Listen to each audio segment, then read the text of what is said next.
Kayla's already on, all good. We can pass something with Kayla. Right now.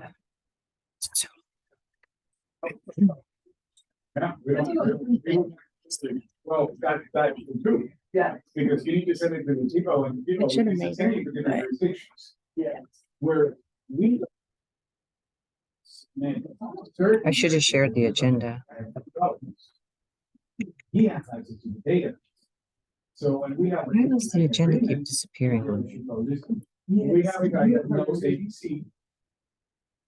Between here and here, we just go. And if it falls between here and here, we will send it to you. And we cannot establish permanent agreement because we don't have the. There. Staff. Somebody Can they hear us? What if they can hear us? You might want to back out of it. I can't see. Where did it go? The other thing is that I now need to basically see how many can we use. And if you see a progression that you're comfortable with. Hi. Nice to meet you. Good. Hey, nice to meet you. Yes. We're trying to get our Zoom going here. Oh.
We're gonna give everybody a couple minutes to hop online before we start.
Good morning, everybody. Thanks for joining our State Technical Committee.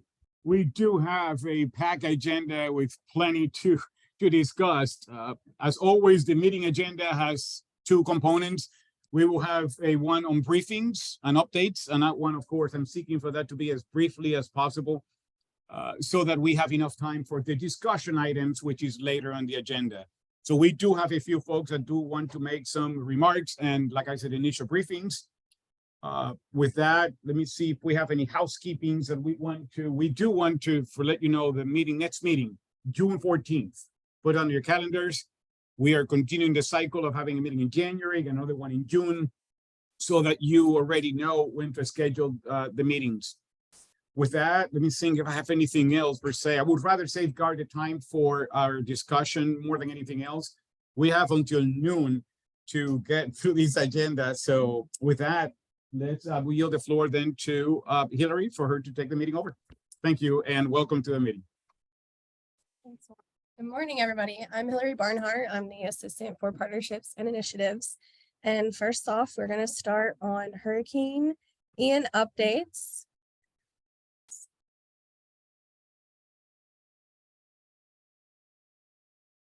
All right, so Amber's going to touch on equip a little bit more, and then I'll let Jason Strength, our engineer, touch on EWP.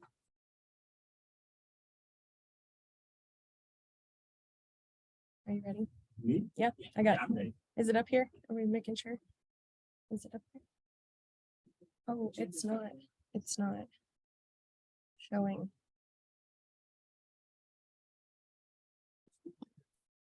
What? Did it go? There you go. Okay. Unfortunately, you're gonna have to use the keys. Oh, okay. You can get the pointer to work. Okay. All right. Good morning. I'm Jason Strength, State Conservation Engineer for NRCS. Also, I serve as EWP Program Manager. And I don't know how many of you are familiar with Emergency Watershed Protection, or EWP as we call it. It's a program that NRCS has that assists local communities after natural disasters, similar to Hurricane Ian. And so far, we have received assistance for EWP in 24, or basically from 24 sponsors in 16 counties. Okay.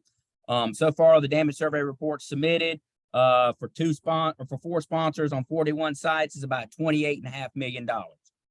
We also have some draft DSRs for 42 sites. Those cover only 2 sponsors. Those are large areas, two counties that were hit pretty bad. And that's about $41.5 million, a little over $41 million right now. And we've got also 12 other sites that we have determined as tentatively eligible, but we don't have any cost estimates finalized yet. Now we have until January 27th to accept those letters of request from potential sponsors. Okay, so roughly, what we're looking at, 9 days roughly. So we've got about 9 more days to accept requests. And now the omnibus bill that was passed approximately around Christmas, give or take, contained some general EWP funding in it. I don't know where we're at on that. We got an email last week saying, hey, these are the ones that are on the list. Looks like you'll be funded. Anything after that, it's kind of wait and see type thing. So that's kind of an unknown right now. And when we get it, typically takes at a minimum 2 months when the bills are passed, time we see the funding. And the time they go down the wait list, I don't know how many projects, there's $300+ million ahead of us. So that, you know, it's going to be several months before we see that funding. But that's kind of where we're at. And we're still working as we speak today, doing site visits and doing damage survey reports. So that's all I have. Any questions? All right, thank you. Thanks, Jason.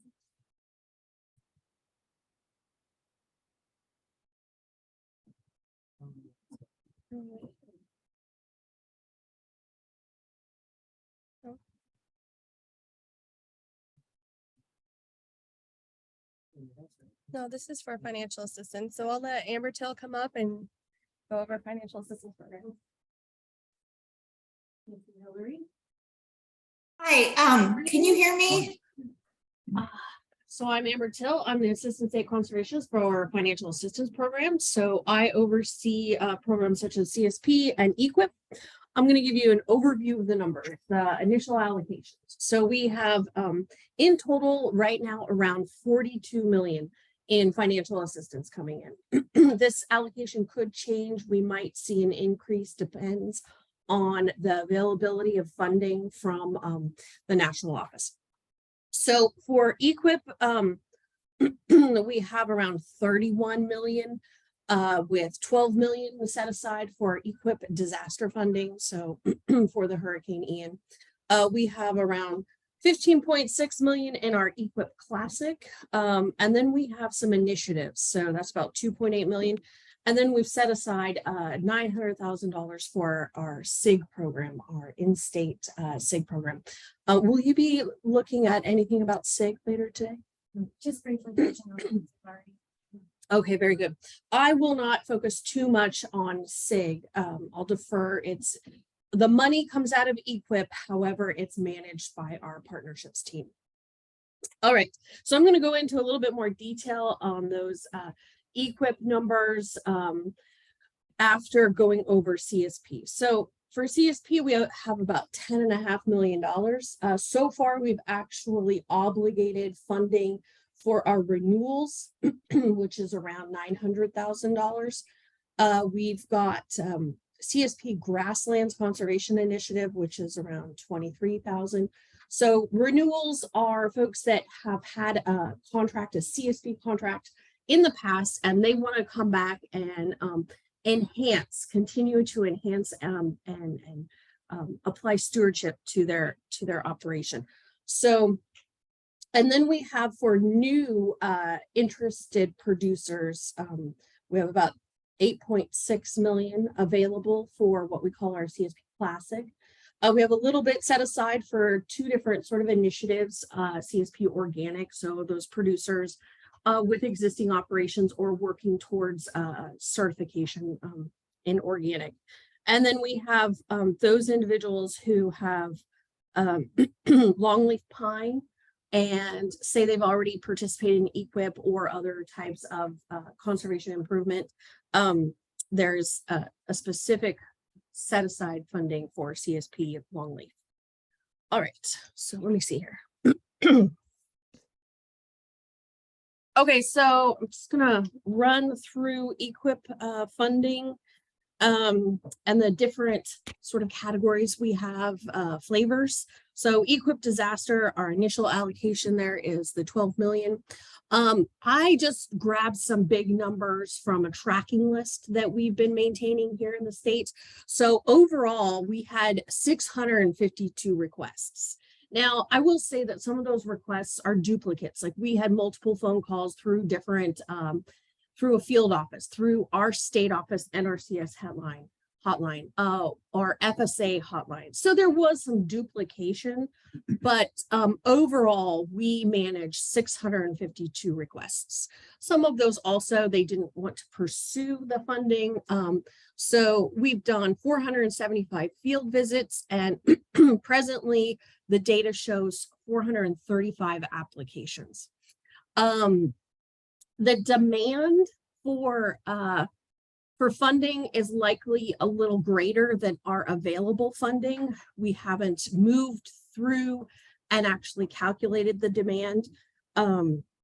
We're working towards that now. We're just getting a good sense of where we are with our applications. So when we do have a sense of all the applications, say from day one, which really for us looks like October 3rd, we will look at the applications on that day, because we will be making funding decisions using what is called an Act Now process. And Act Now is a way to rank and pre-approve your applications based on a threshold ranking score rather than a batching date. So regular equip, we use a batching date. With this equip disaster, we're employing this method of making funding decisions on who walked into the door first, and did they meet or exceed a threshold score. So that is the summary for equip disaster. Excuse me. Yes. I get a text that says we need to change our presentation to PowerPoint to presentation mode. So I'm not sure what they're seeing. It is, I believe, in present. Here, but it's Here it not. is. I would share- Here it is, but it's probably on the desktop. It's probably, So we might need to share a different screen. hmm, I don't want to interrupt you. I'm sorry. yeah. Yeah, I got the same. Yeah, sure. Let's see if I Big can. monitor. Excuse me. Yeah.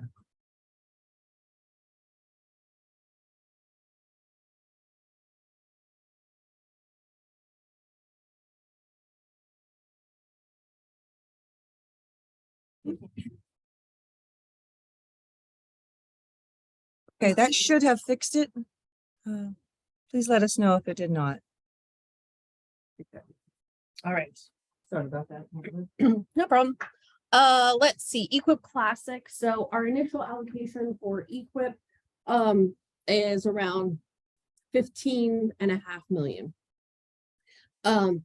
So something that we have looked at as a state to try to focus funding towards local priorities is our allocation process and our ranking process, which is targeting the bulk of our funding, 80% of Equip Classic, to locally led. So that means that field office funding is and area-wide funding is the bulk of the funding. Now, each field office is going to have its own specific ranking and funding pool. So there will be an allocation at that local level. So every field office in Florida will receive an allocation. In addition, for area-wide, we have certain pools that they really serve best at that area level. And that's a competition for livestock, wildlife, and water conservation. So that's the direction we're shifting. We some areas this last fiscal year took that approach. It seemed to be very successful, and then the remaining funding would be targeted to state level pools. So right, historically underserved, our organic, on-farm energy, urban, tribal, and conservation planning activities.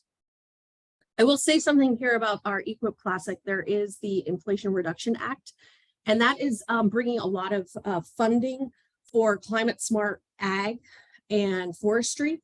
So here in Florida, we are going to be prioritizing that funding through some ranking questions. So we're not necessarily going to have a specific ranking pool just for funds that come in under the Inflation Reduction Act. It's going to be distributed across ranking pools, and anyone that is addressing climate smart ag and forestry, they will receive a ranking, a higher ranking score. So more ranking points, they will rank higher in the rank order. So that is our approach here for the climate smart funding. All right. EQIP initiatives. So we have a little bit of funding that comes in very targeted for our Joint Chiefs Landscape Restoration Initiative. So through partnerships proposals, we across the nation can have these partnership Joint Chiefs projects, and they last for 3 years. Presently, we have a Kogan grass project up in the Panhandle area, likely for longleaf restoration, minimize the competition from that invasive species. There's $60,000 set aside. I think that there is some funding or projects in the works here in the state. There's definitely interest. There's a lot of opportunity with this Joint Chiefs. All right, Longleaf Initiative. This has been ongoing for many years. We get an allocation about 1.7 million. And then another initiative is targeted to gopher tortoise restoration. So working lands for wildlife for about 1 million, in total 2.8. So, that could increase with, again, the partnership program, the Joint Chiefs. But at this point in time, right now, this is our final year of that particular project. All right. In summary, I just want to give you some timelines. I had a printout of this and I did it, I lost it. So I'm going to have to sort of stare. I'm going to walk back and look at the screen this way with you guys. So it's a little small, especially from my vantage point, but it just gives you an idea of where we are with our program CSP renewals. That's complete. That's the first line item on that table. CSP GCI, that is also complete. CSP Classic, we are still in the application phase for CSP Classic.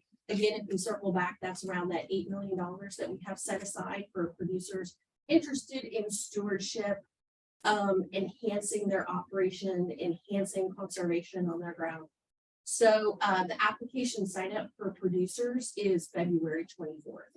There's a lot of internal dates there, but the big picture is to get a contract in the hands of the producer by July 21st. So it does take us a process to work with producers to identify resource concerns and looking at where they are. Do they meet? Do they exceed certain thresholds? So it is a process. All right, so EQIP Classic, we have it split out. Again, this level of detail may not be something for everyone here to dive into. However, I wanted to give you an overview of our approach. We're strategizing here in the state of Florida to support Hurricane Ian applications. So our non-hurricane affected area up in the Panhandle, they were moving forward, planning, assessing and ranking. And then they were going to stop and continue to help our hurricane affected field offices so that we could get everybody on the same page in around April, so we could make pre-approvals. And then we're targeting the end of August for our obligations. Now, what I should say is, just because that is a contract obligation deadline of, say, early August, that it doesn't mean we can't approve an application and obligate it sooner. That's just what we're working towards. It's fairly complex this year with the hurricane and managing resources to support these applications. All right, so EQIP emergency, we talked a little bit about that. We had an application sign up date that was November 15th. We do have some internal deadlines, but our goal is to obligate those contracts by the end of March. And then just circle back real quick to Equip Classic. There is a to be determined. Climate Smart, as I mentioned, is being rolled into our regular, ranking pools. And Equip CIC, I must say at this point in time, I don't have any additional information. It's Equip Conservation Incentive Contracts is basically a transition. It's a way for producers to kind of get their feet wet with CSP. It's a really fantastic program because CSP does have some requirements in order to participate. Not all producers meet those requirements, and Equip CIC Conservation Initiative Contracts, it can help a producer to shift towards that conservation stewardship program. All right, and then lastly, just on this table, we do have RCPP. This table presently includes our Tall Timbers partnership timeframe. This is very localized, very regional to that project area. There are a couple of other RCPP projects that are going to be batching funding this year, but they presently are not. So I think that is the extent of my overview for CSP Equip, our initial allocations, where the funding is targeted, and our timelines. So any questions from, yes? Have you had heard anything about when a decision will be made on the Joint Chiefs application from last summer? I was just looking. I think we may have had the 22 announcements completed. So Yeah, I'm waiting, Forest Service did receive all NRCS recommendations, but they were waiting to receive an actual apportionment.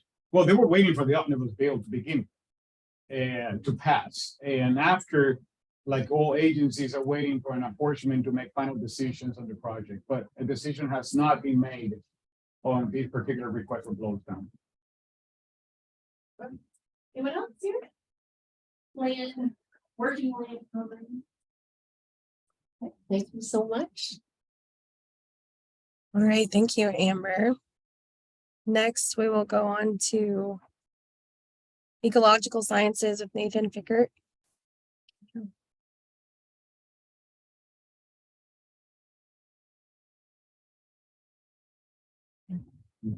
So No, not all of it. Just these where's my of the wildlife plan? on your slides. The wildlife strategy, just the document.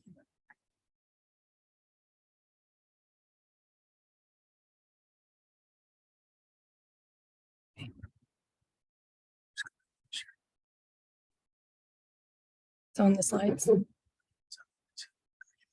On the share drive. Okay.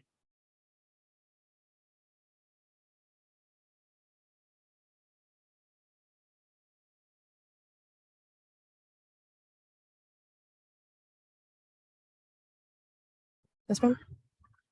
No. No. Where's the file? There. There it is.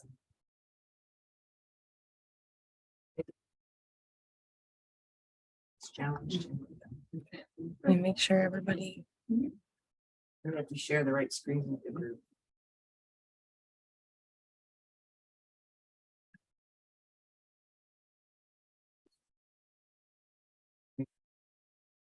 Click on the green arrow.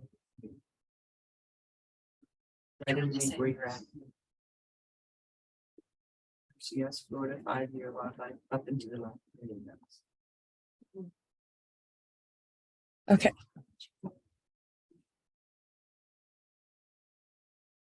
There you go. Sorry. Okay. Good morning. I'm Nathan Fickert, the State Resource Conservationist.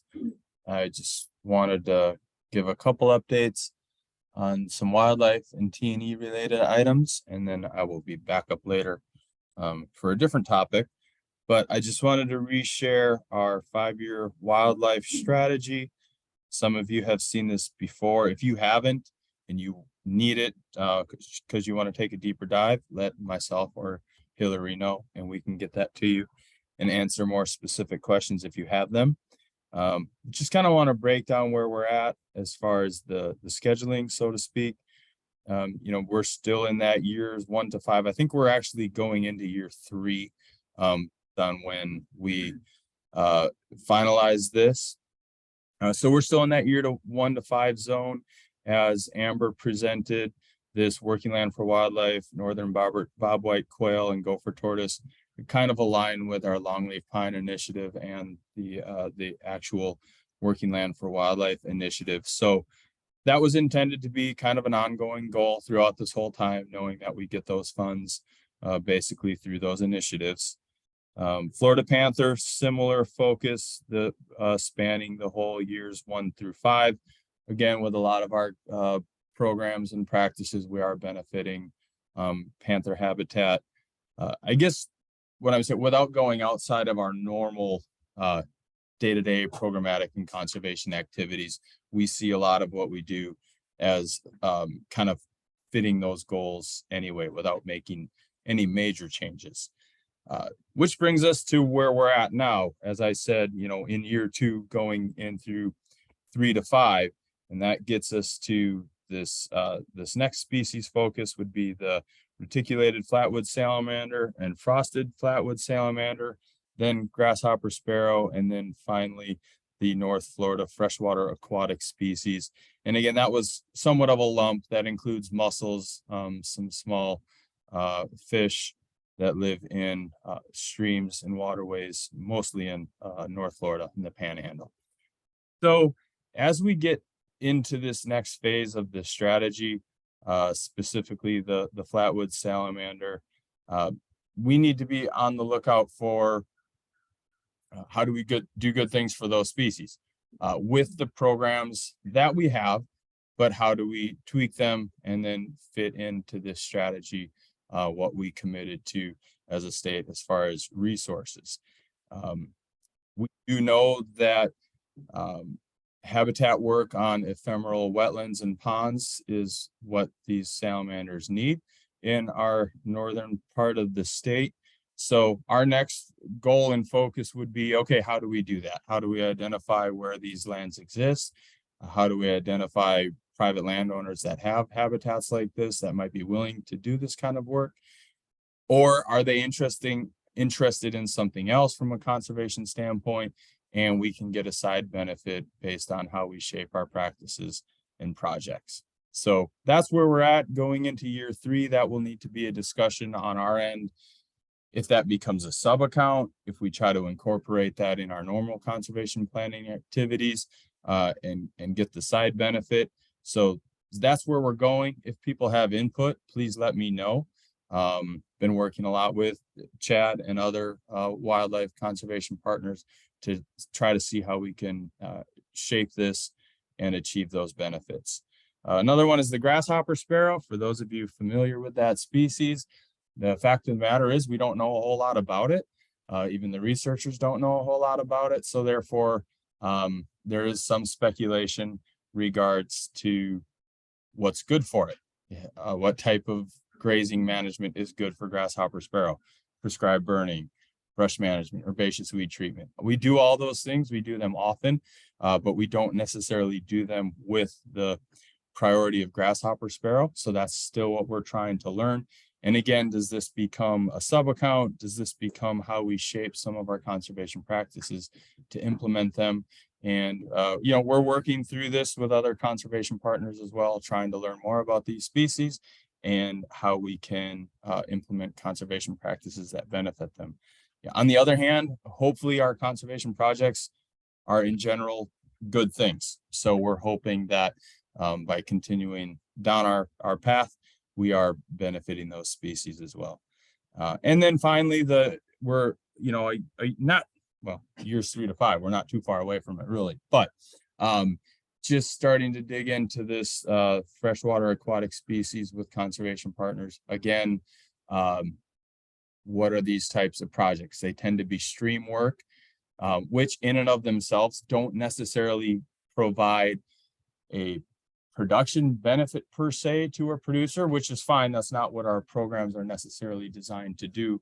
But for participants to be interested in our programs, we obviously all know that they have to see some sort of side benefit for what they're trying to accomplish as well. So, Nathan, yeah. if I may, something that is really important that I'm pursuing is whenever you see opportunities that align themselves with these species in any program, easements, RCDP, you know, of a state program, that it might be a fit to help some of these species. That's what we want to let us know so that we can come back to the table and we see what opportunities we have to leverage this existing funding or program or opportunity, whatever it is. That is in essence what we are knocking back in your door to let you know. We have this initiative, we have this strategy. Keep your eyes open to opportunities that we can leverage or that we can do any strategy. That at the end of the day, what's what we are pursuing. We on our own will continue to nurture these strategies within our own limitations of funding.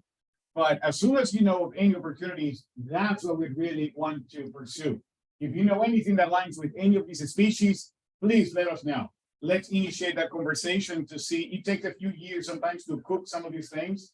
So just let us know. And this is just the beginning. I do foresee this strategy to simply be extended once we reach the end of its life, and we will just regroup, see what we have accomplished, what else we need to do, lessons learned, and go from there. But that is the key messaging on the strategy today. Thank you, Nathan. Yeah. Yeah. So again, just kind of starting some of those conversations, but it's going to be a combination of outreach, finding people who might be interested in this. And then as Juan said, what else is there to leverage our projects with other resources? Again, to get a producer or participant who's maybe willing to do this, but they don't necessarily have the funds to do it all themselves. You know, sometimes that's the main gap. Someone might think it's a good thing, but stream bank and wetland work is not cheap. It takes a lot of resources. So it's kind of where we're trying to go on this. Does anyone have any questions on the wildlife strategy or where we're at? Okay. I'm going to just quickly touch on T&E species and our, I guess what we call our consultation matrix. That's what the Fish and Wildlife Service, how we are supposed to plan and implement our conservation practices to assure that we're avoiding at all costs threatened and endangered species. You know, in Florida, we have a lot of those, and there's always seems to be more that are being proposed to be listed. So our current matrix had its most recent update in what, 2017, 18. And before that, it was basically just a reboot for a few times. So it's been a while since this has had a pretty major overhaul. So that is what Beverly, our state NRCS biologist, and Chad and other folks with Fish and Wildlife Service are doing right now. We have we've almost pulled the whole thing apart, I would say, and tried to put it back together. And hopefully we end up with a good product that streamlines the process for our planners out in the field, but also obviously accomplishes its goal of allowing us to proceed with our projects and practices without negatively impacting threatened and endangered species. So more to come on that. We've kept that group relatively small for now, just because it is such a huge task. And as we get it closer to a final draft, we're going to include a few more partners and folks to have them take a look at it to make sure we didn't miss anything. So more to come on that. I would anticipate by the June meeting, we should be, Chad's nodding yes, I'm holding him to it. We want to have this up and ready to go before our next round of fiscal year funding in 2024. So that's kind of it for the wildlife topics. And as said, I'll be back up in a little bit with a different topic. Anything else? Okay, thank you.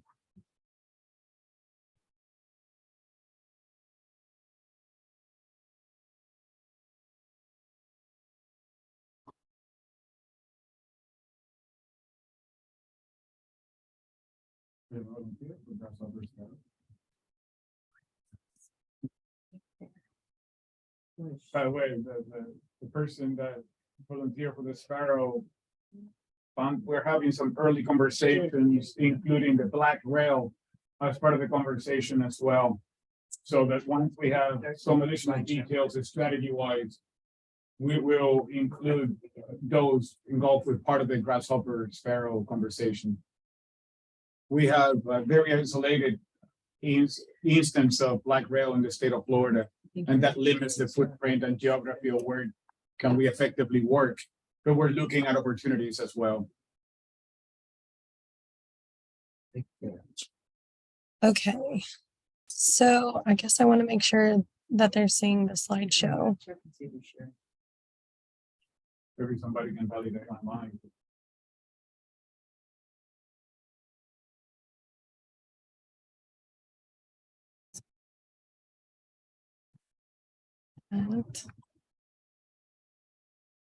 Chat.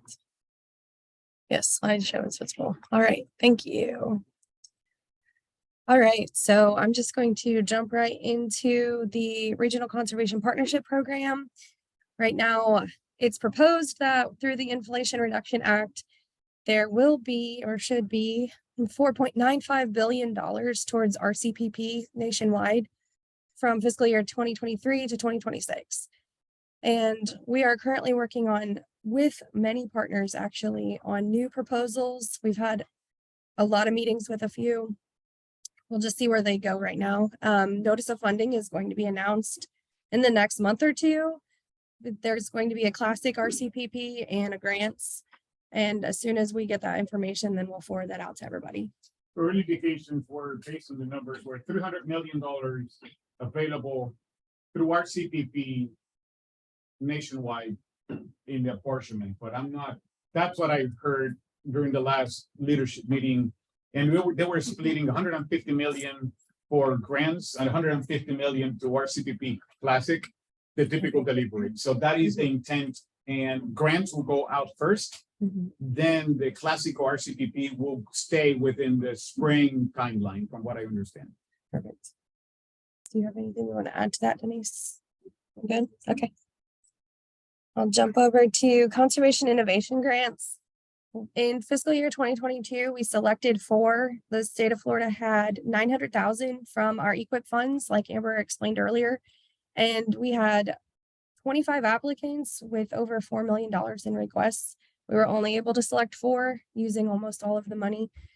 And these are the projects. Blackbeard's Ranch, they are going to use a collar system on their cattle for invisible fencing, which with the resource concerns on that, they want to be able to rotate, but also be able to move wildlife easier. So they're not getting caught in fences and things like that. Then IMG Citrus, they are planting perennial peanut in between their rows in their citrus groves.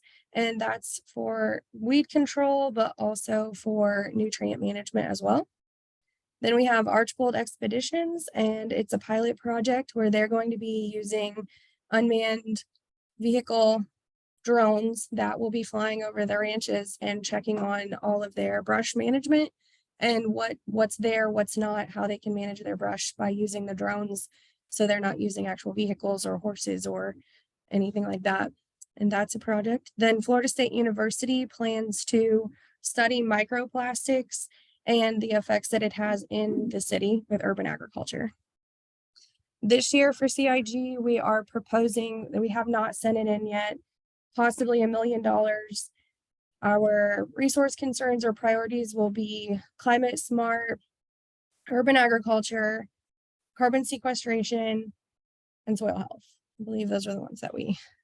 It's an indication for the Noticing Blackbeard Ranch, invisible fencing project, really important. This is phase 1 of what I foresee will be a longer strategy or more extensive, including I'm so easements, sorry. including any type of work that we do. The idea is to facilitate wildlife movement, particularly in areas like the wildlife corridor, places that we already have a known population concentration of wildlife. But of course, the technology, the logistics, we don't have that yet. And that's why we're working with these conservation innovation grants who works the kinks out, you know, how effective these collars are, how responsive the cattle is. Of course, we're not going to be excluding perimeter fence. That is not the idea. This is all interior fencing to allow movement through the farm, through the ranch itself. So that we just want to see how we can expand these. And eventually, as you can imagine, new technology is more expensive. But what I'm looking at is to help secure partners and provide financial assistance once we work these kinks out for the difference. If an individual will pay $10,000-12,000 for a mile of fence, they will still have to pay that. All that I want is to pursue a means to mitigate for that additional cost that it will incur to install an invisible fencing as of a traditional one. That's the business model that eventually I'm looking at once we arrive to work these kinks, like I said, out. So allow us a few years. That black bear will start this year, typically the last 3 years. So that is a timeline that we're looking to incorporate some of these things and to take them live once we have the need to provide the financial assistance. All right, we will move on to the local work groups. Kaylee Pate is going to go over that with AFCD.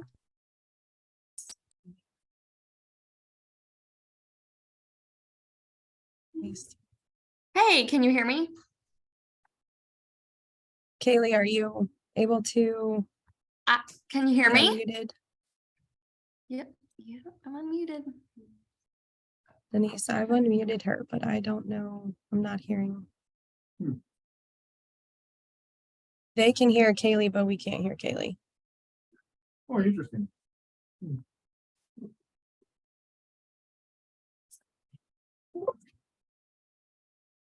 We just have a smooth one, I think.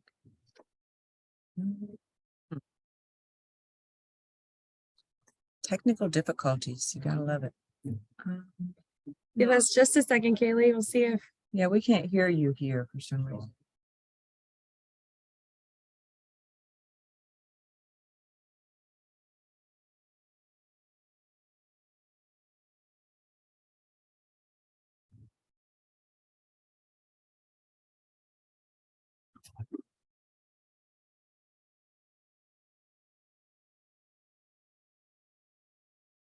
Maybe we can call her.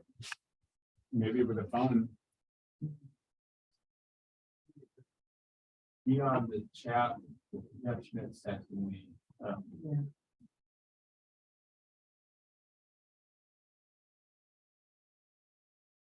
Checking it out, usually it comes through. I haven't seen it. Just call her. Just call her on the phone and put her on speakerphone. There's a number on the Zoom call. Kaylee, will you see if maybe you can call in on the Zoom?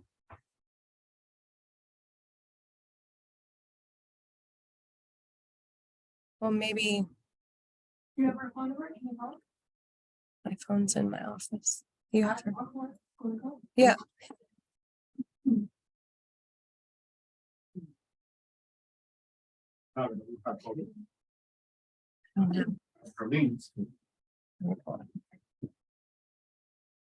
Just trying to. Great feedback.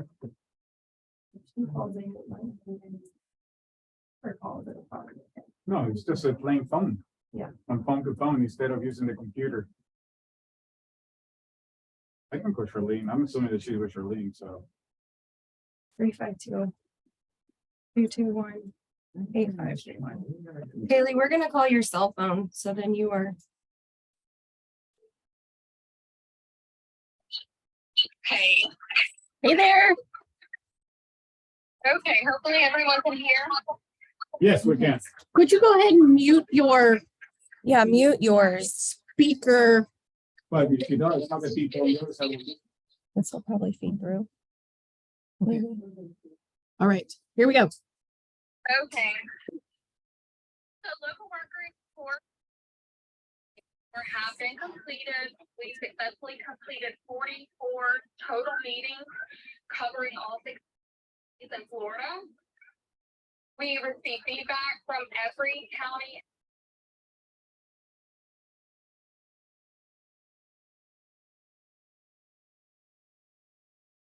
Top 5 resource concerns statewide were cropland, grazing, water quality, invasive plants, and forestry.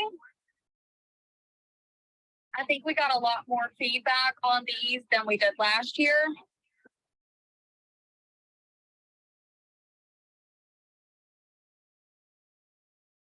And I think that's about all that I have to report on.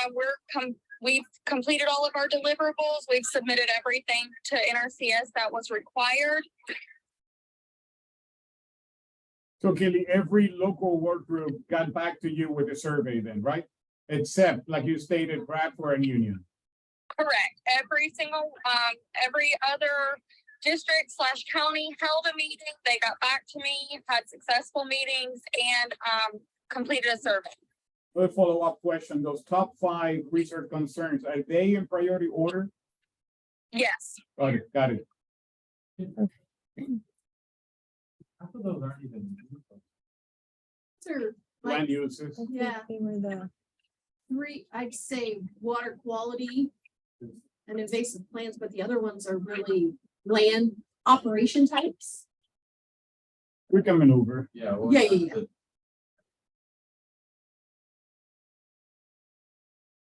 Tara Chadwick asked, what is the mechanism or plan to address these top 5 concerns?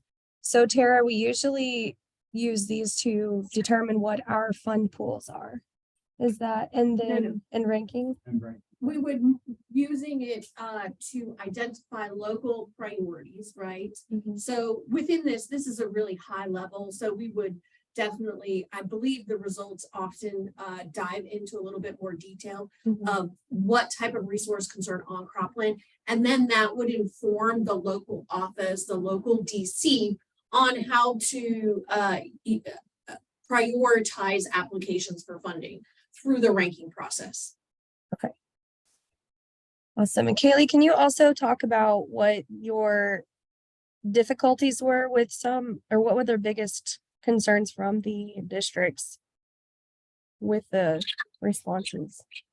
I think the biggest concern is just the districts that don't necessarily participate. So then it's just up to the DC to try to plan and advertise and get people there. I think that's probably the hardest part of the local work group meeting. Very important then that I would say that by late summer, like maybe early fall, we will need as an action item, all districts that will in fact host the local work group meeting for 24. Otherwise, or 25, I should say, then we will have the DC so that they know October 1st, they will be responsible to host it so that we have a clear view of who is hosting it. So that when it's advertised, we do it accordingly. So we should actually send a data call to all districts to get back to a certain date, acknowledging, yes, I'm going to host a local work group meeting for the next fiscal year. Okay. All right. Are there any other questions before we move on? No. Okay. Thank you, Kaylee. We're gonna hang up. Thank you.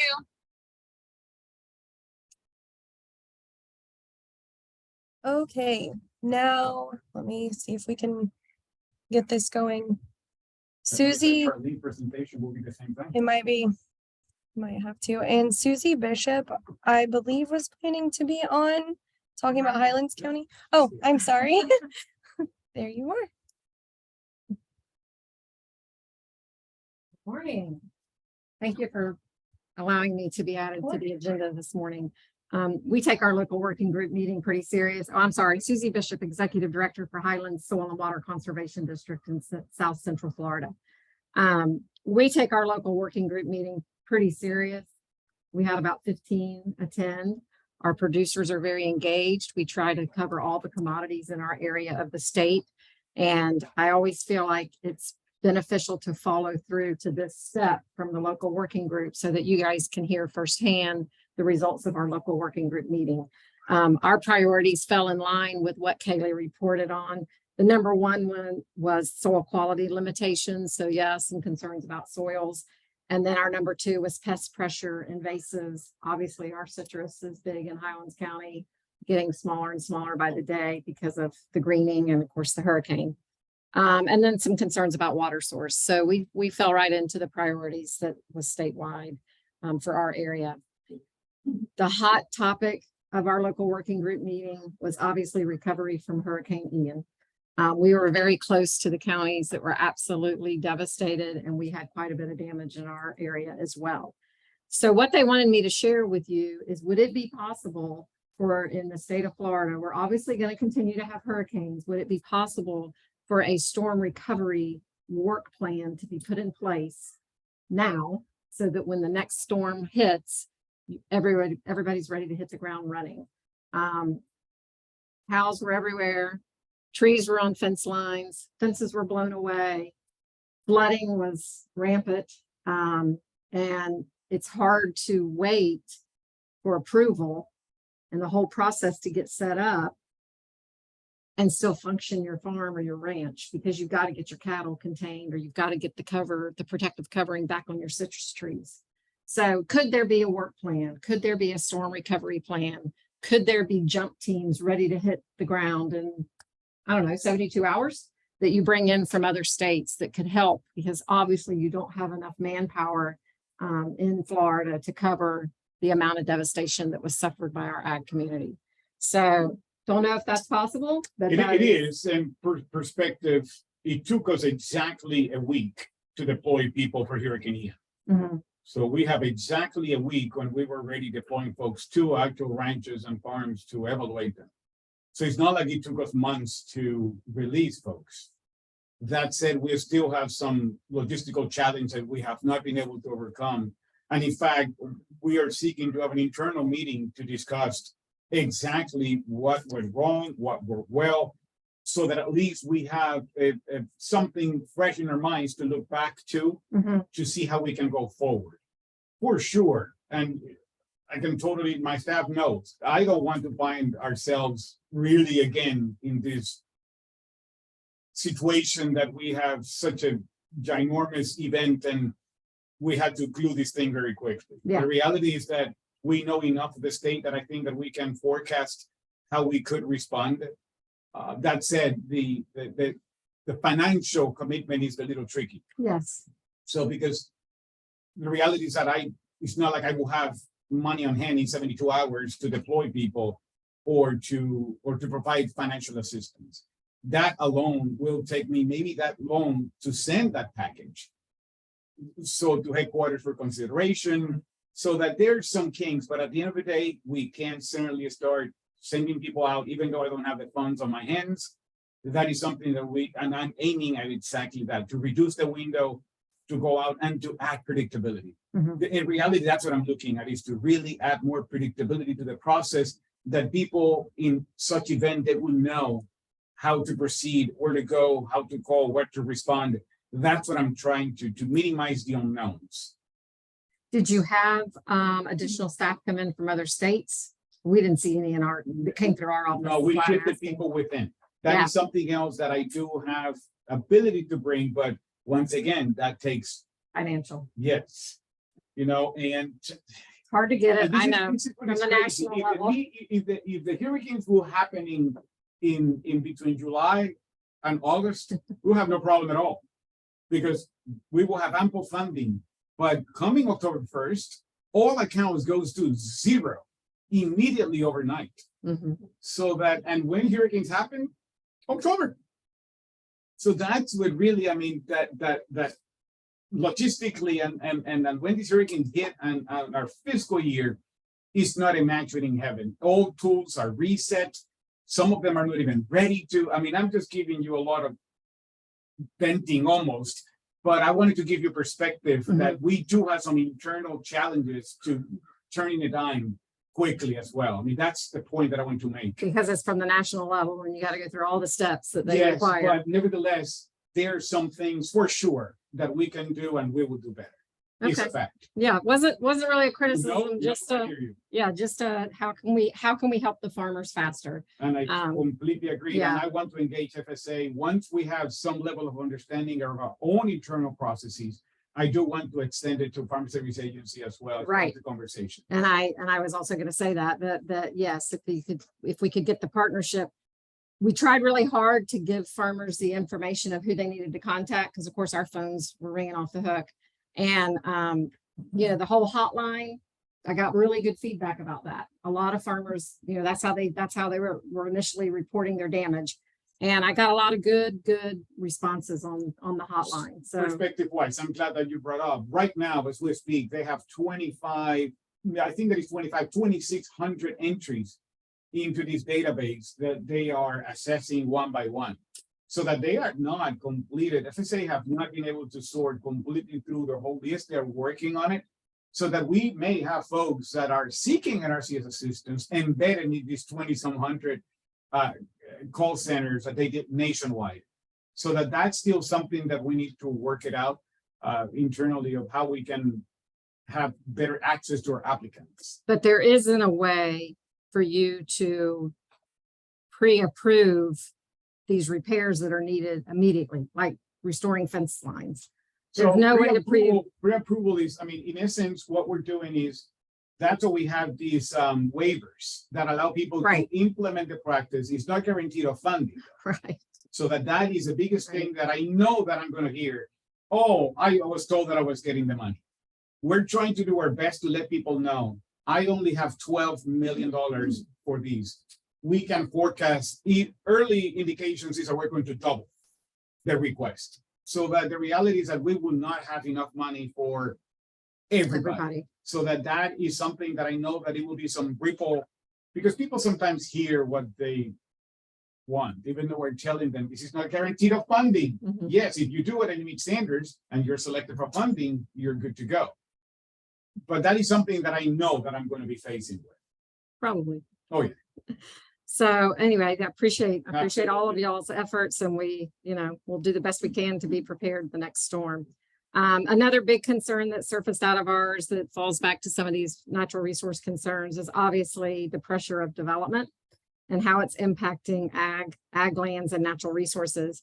They're inclined more to abandon and walk away than to try to push the trees for another commodity. I'm talking about citrus, or maybe give an incentive for pushing the trees and converting it to either a different kind of crop or pasture land for grazing.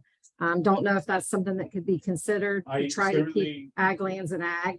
great So- point. I did look into it, and I worked with STAC, in fact, briefly into how would that work?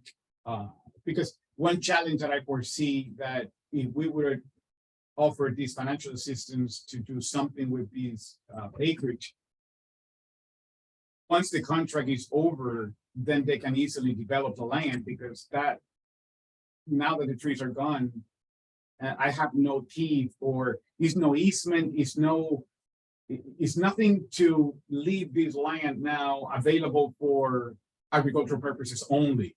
The reality is that now this land becomes available for anything, Mhm. including development. And now, in fact, we might make it even more attractive for development now that the trees are gone.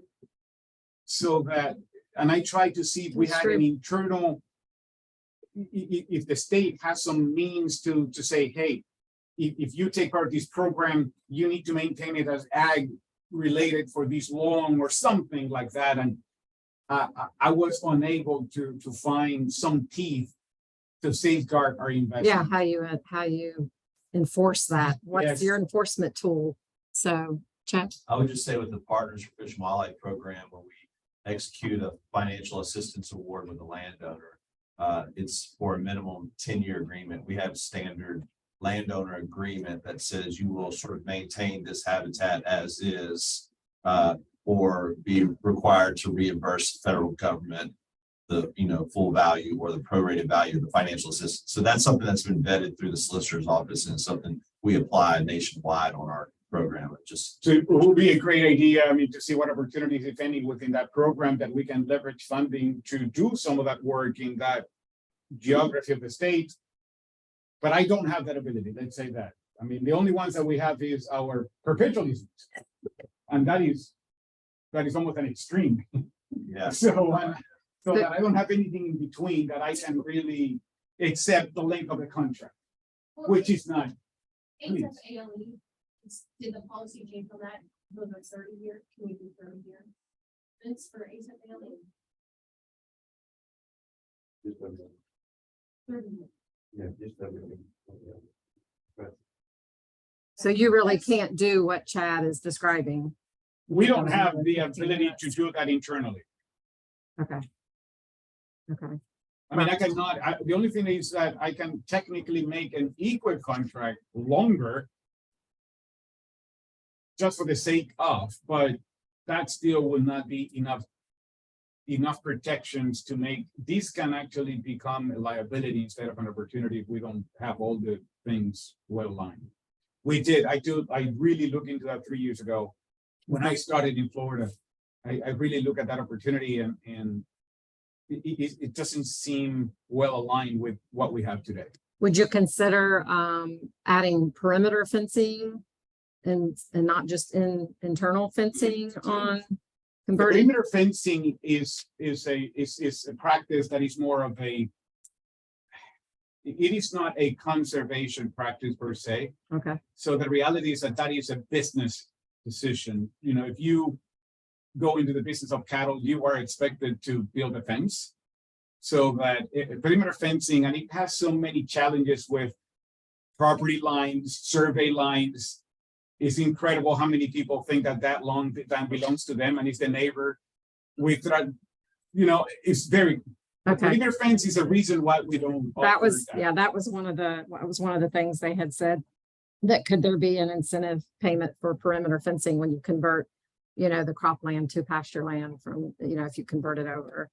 And then of course, always the amount of cost of everything, the increase in prices of everything these days, fertilizer, fuel, labor, everything is very high. And so Carlos had explained to us that you recently did a, what do you call it? A price.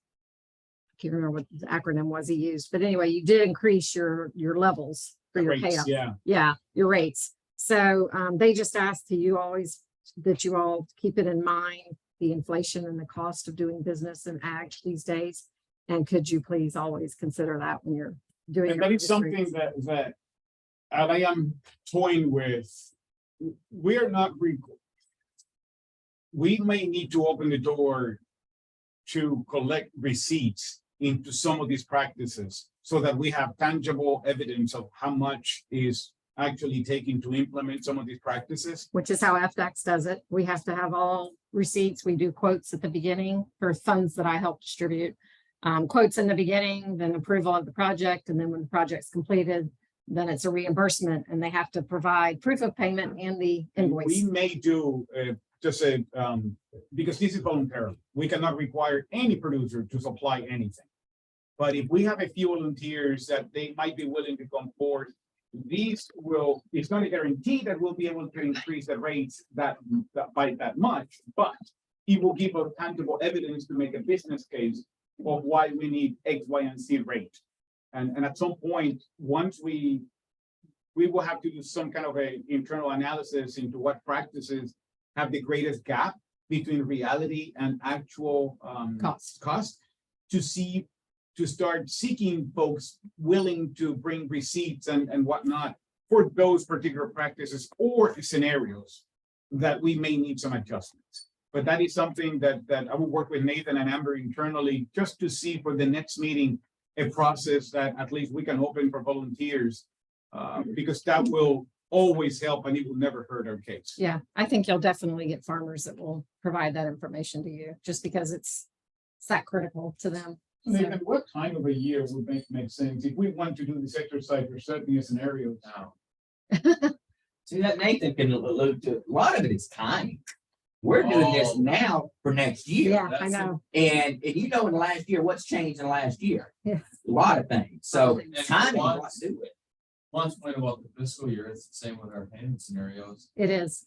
It's done. I mean, that hurricane hit and that process was basically already done. We had no real. Yeah. And Course of unfortunately, so action. much of it's out of your control. You know, you can't. It's You not can't. quick, yeah, quick reactive, you know. Yeah. You are. Well, I appreciate the time. No, great course, points, and yeah. I do want to make, even if we're late, we should speak of the process to really let producers know, if we particularly, let's find out the problem childs first. I think that's what we should emphasize first. Let's find out what is it. And that will allow us then to select the right scenarios or strategy to collect info. What was the specific hearing again? We don't have it. It was a generic one. Yeah, it was just generic. Oh, just. in Yeah, general. Yeah. I mean, yeah, just. But if we have specific scenarios that we have a second look, that would be fantastic. It's just- to follow up. Across the board, all costs for ag production have, but it has in everything else too in our, Yeah, but Well, right. we saying across the board, you can't, you gotta be specific. it will be data upon our, Yeah, you have to be specific. overall, no. No, it's good. overall. Fancy, what Overall. will we offer? Next point, pass the land conversion, the next point. Yeah. Thank you, thank Appreciate you. it. Perfect. So we had a couple comments in Yeah. the, Email from Deborah, you need to see it. okay. We had a couple comments. I'm just gonna read them so everybody can see or know. Sarasota Cattlemen's Association had a quick response actions that would be worth emulating OCN. Then, so that might be something we reach out. Oh, I'm sorry. Sarasota Cattlemen's Association had a quick response, so that might be something we reach out to them. Then someone asked, does USDA have a state or national disaster response framework? The answer is yes, but we are also in the process of improving that. After Hurricane Ian, we're working through that. We've gotten a lot of feedback and we will be hopefully implementing maybe a better process for this coming year. Then one more comment was we have heard from producers that are frustrated by the waiting time after the Ian disaster to the point where they don't want to participate. So that's just a comment. I don't know if anybody wants to respond to that. I don't know if your comment, Sue, is based on NRCS or FSA. That might be We'd love different to hear too. more about that.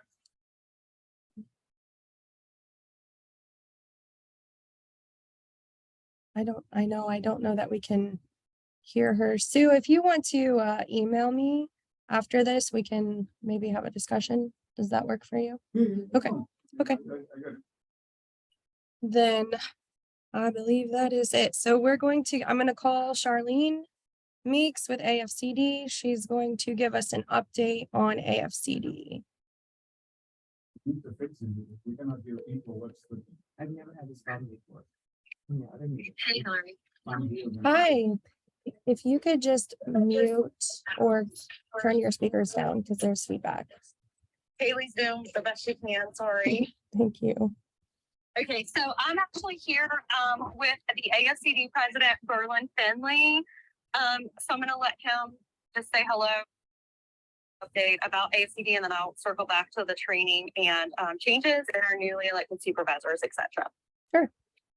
Okay, thank you. Yeah, we're going to have our annual meeting. Will be starting on Monday, the 6th February. I'm glad to be here. I wish I was in present, but I couldn't be here. But I am here in Chiefland and going to be attending some district meetings.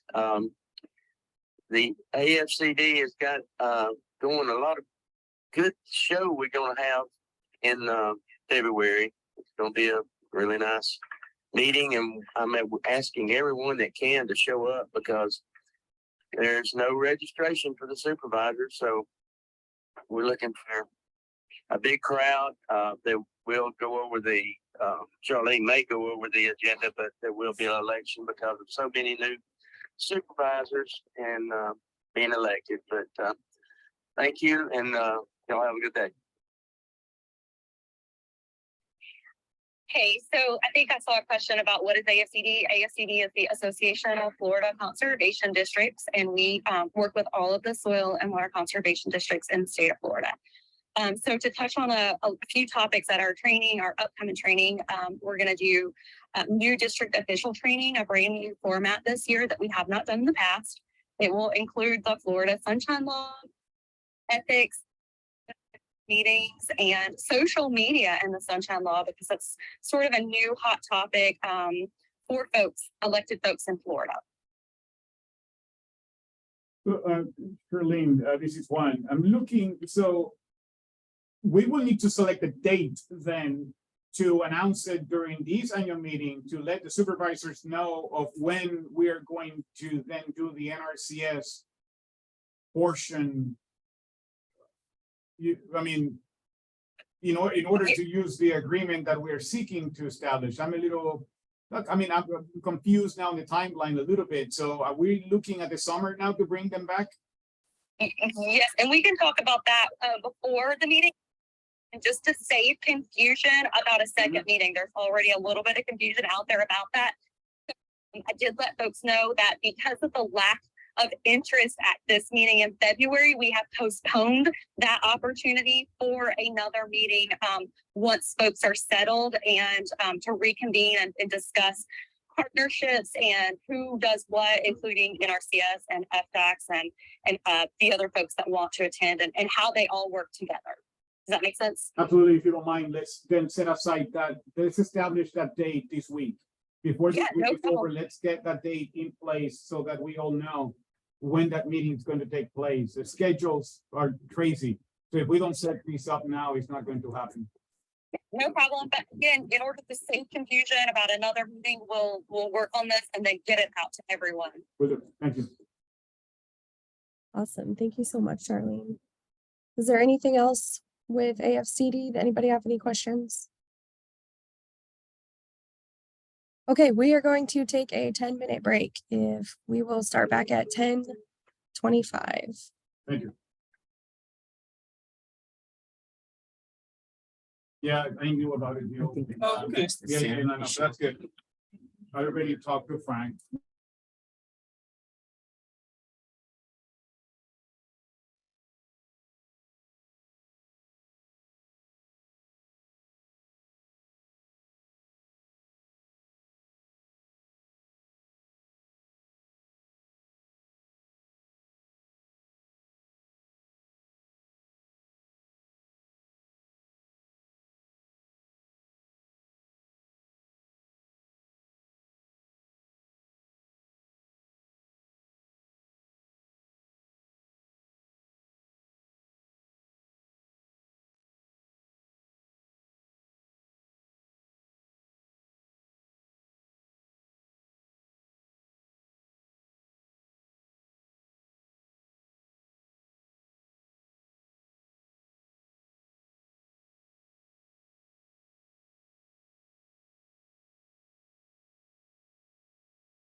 Again, For free. we're gonna go ahead and get started again. We have the next. The next person up is Colonel Francis. He's our acting assistant state conservationist for easements.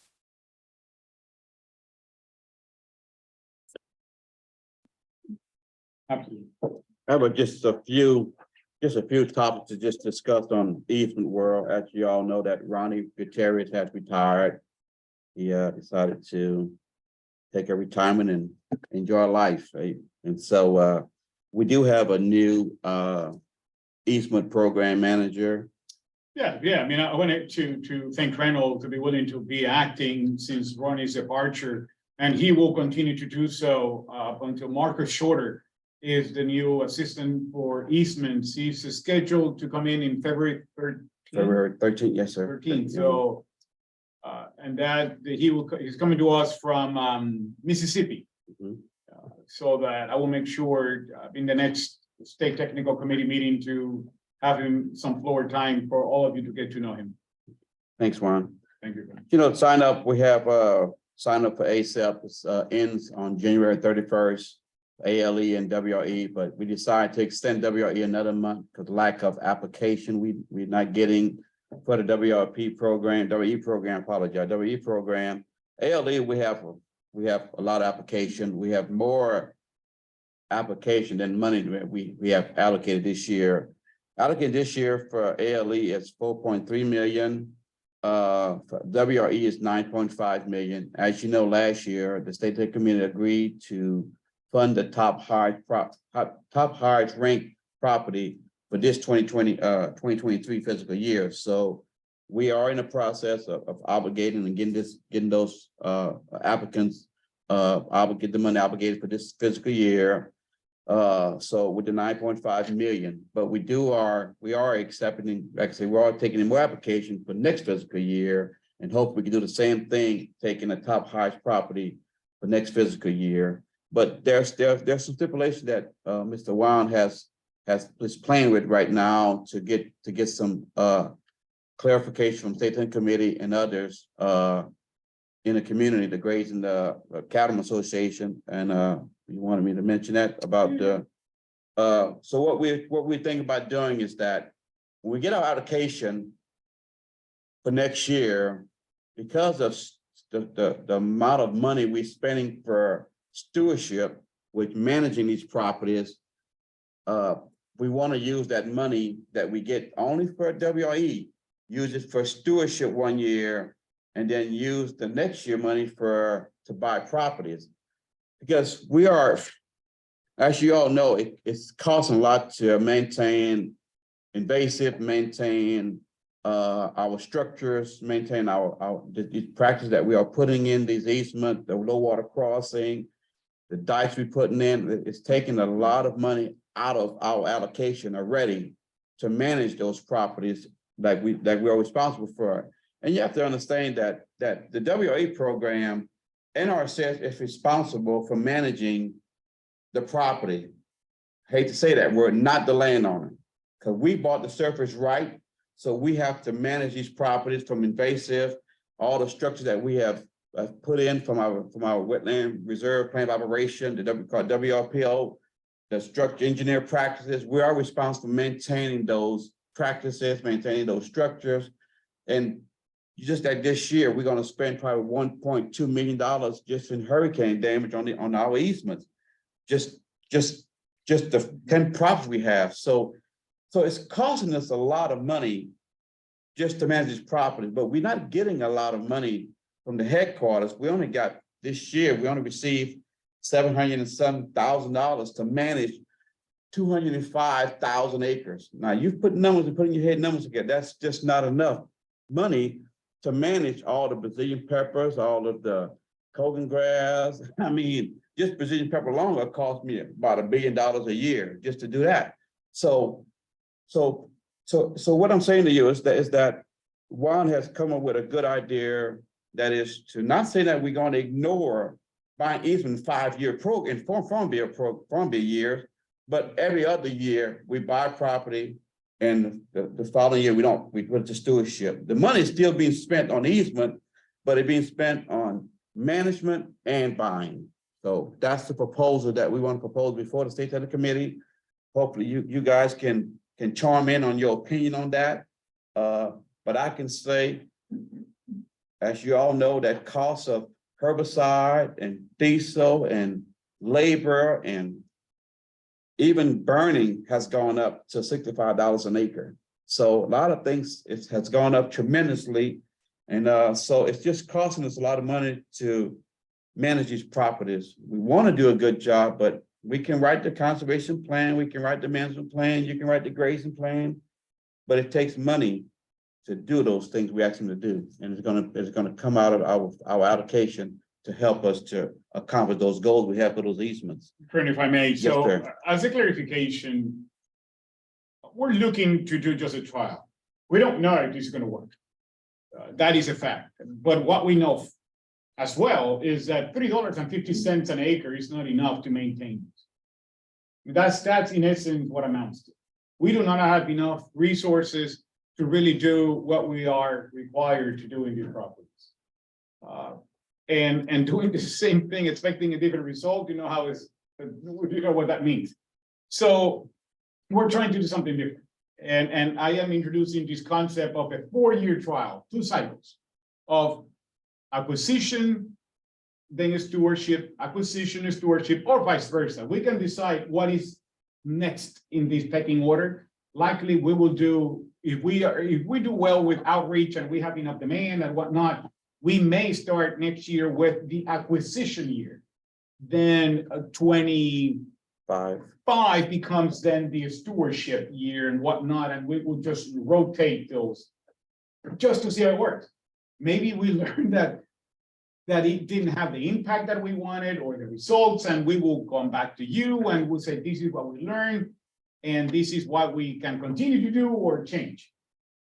So in essence, we don't know what will be the allocation that we're going to get for this intent, but be as it may, we do want to rotate acquisition and stewardship just to see if we can have a difference into how we're managing these easements. That in essence is the idea, is to go acquisition 1 year, stewardship the next. Yes, they will have some implications. We have some folks that they have been waiting for some time to get these acquisitions in place. But the reality is that it's taking us a few years anyways, from the point that we get these applications. So I don't foresee customer-wise seeing much difference, because the reality is that they can come in today and apply, and we will not be working with those particular customers. It will take us that window of 2 years to get to them anyways. So that I don't foresee customers seeing the difference, but I think that it's worth a shot from NRCS to try to do something different. But I would love to hear your thoughts into this strategy. And so you know, we're planting the seed this meeting. We're going to be pursuing to make a final decision during the summer meeting in June 14. I know that these can be a tall order to have some recommendations, and these will have some significant implications in the state that I want to afford enough time for people to give us appropriate feedback. So during the meeting in June, we will then collect a final recommendation to go forward with this strategy. And we will be answering questions in the meantime, of course. That's about it. Excellent. Right, the next topic I want to discuss is several years we have been pushed to buy easement. We've done that. We went from 2011, 2010 spending $145 million buying easement to today, $9.7 million to buy easement. So as you can see, from 2010 to 2023, there's a big difference in allocation we receive in Florida. So I think the tsunami of easement is going down because the application inches of landowners want to put their land in the program. I see that has really been a big decline in application because I just think the tsunami and the land price in Florida is so high to where we're not getting the landowners to come in. And one thing that's really hindering us a little bit is could be because of the grazing that is not allowed without a compatible use to graze on these easements. So we decided that what would be best for Florida, and with Juan talking Cattlemen's Association and different cattlemen, is that to allow grazing rights in Florida, which there is a deed, LTP 33, that allow easement with grazing. Now, it sounds good, but it's just not that easy, because the landowner will have to have a wetland reserve plan of operation and a grazing plan agreed to and signed before we can even move forward to obligation. So there's stipulation even with that. They have to follow a grazing plan, and a grazing plan have to be written to protect the value of the wetland and the habitat of the wetland and the ecosystem. So those have to be agreed to with the grazing right. Now, they do have to follow that grazing plan, and it has to be reviewed probably yearly to make sure that we agree to the amount of cows or animals that's within that property. So you can do a 30-year or you could do a perpetual, either one. And the difference between the regular easement program for WRE and grazing right is that one, you have to get a compatible use to graze. One, you don't need a compatible use to graze. Still a catch to it. So we agreed to a grazing plan, and you say, well, I agree to 100 cows. That'd be like 5 cows per acre. Let's say that you want to increase your cows. You still need a compatible use to increase that number. So that's a catch-22 there, but it's a good program. Only another difference that this program here, it only pays 60% of the market value, whereas easement pay 80%. So you're gaining your grazing right, but you're not getting the value of the perpetual easement compared to a grazing perpetual easement. So you're losing a little bit of economical value that you can receive by just going, but you do have your grazing right. I can't, because for easement, I can say, okay, the Congress say, okay, all cows have to come off. But for grazing right, no, that is within that deed that you are allowed to do perpetual grazing. Right, Mayor. So I mean, our applications, you heard Crandall, have going down somewhat. So this is just a strategy to maintain the demand for our program. The reality is that maybe adding the ability to these ranchers to retain grazing right as compared to getting them through a compatible use through me, basically. The state conservationist is an individual that grants that authority for them to continue grazing in these perpetual easements, as compared to them retaining those grazing rights, that it might be attractive to some producers.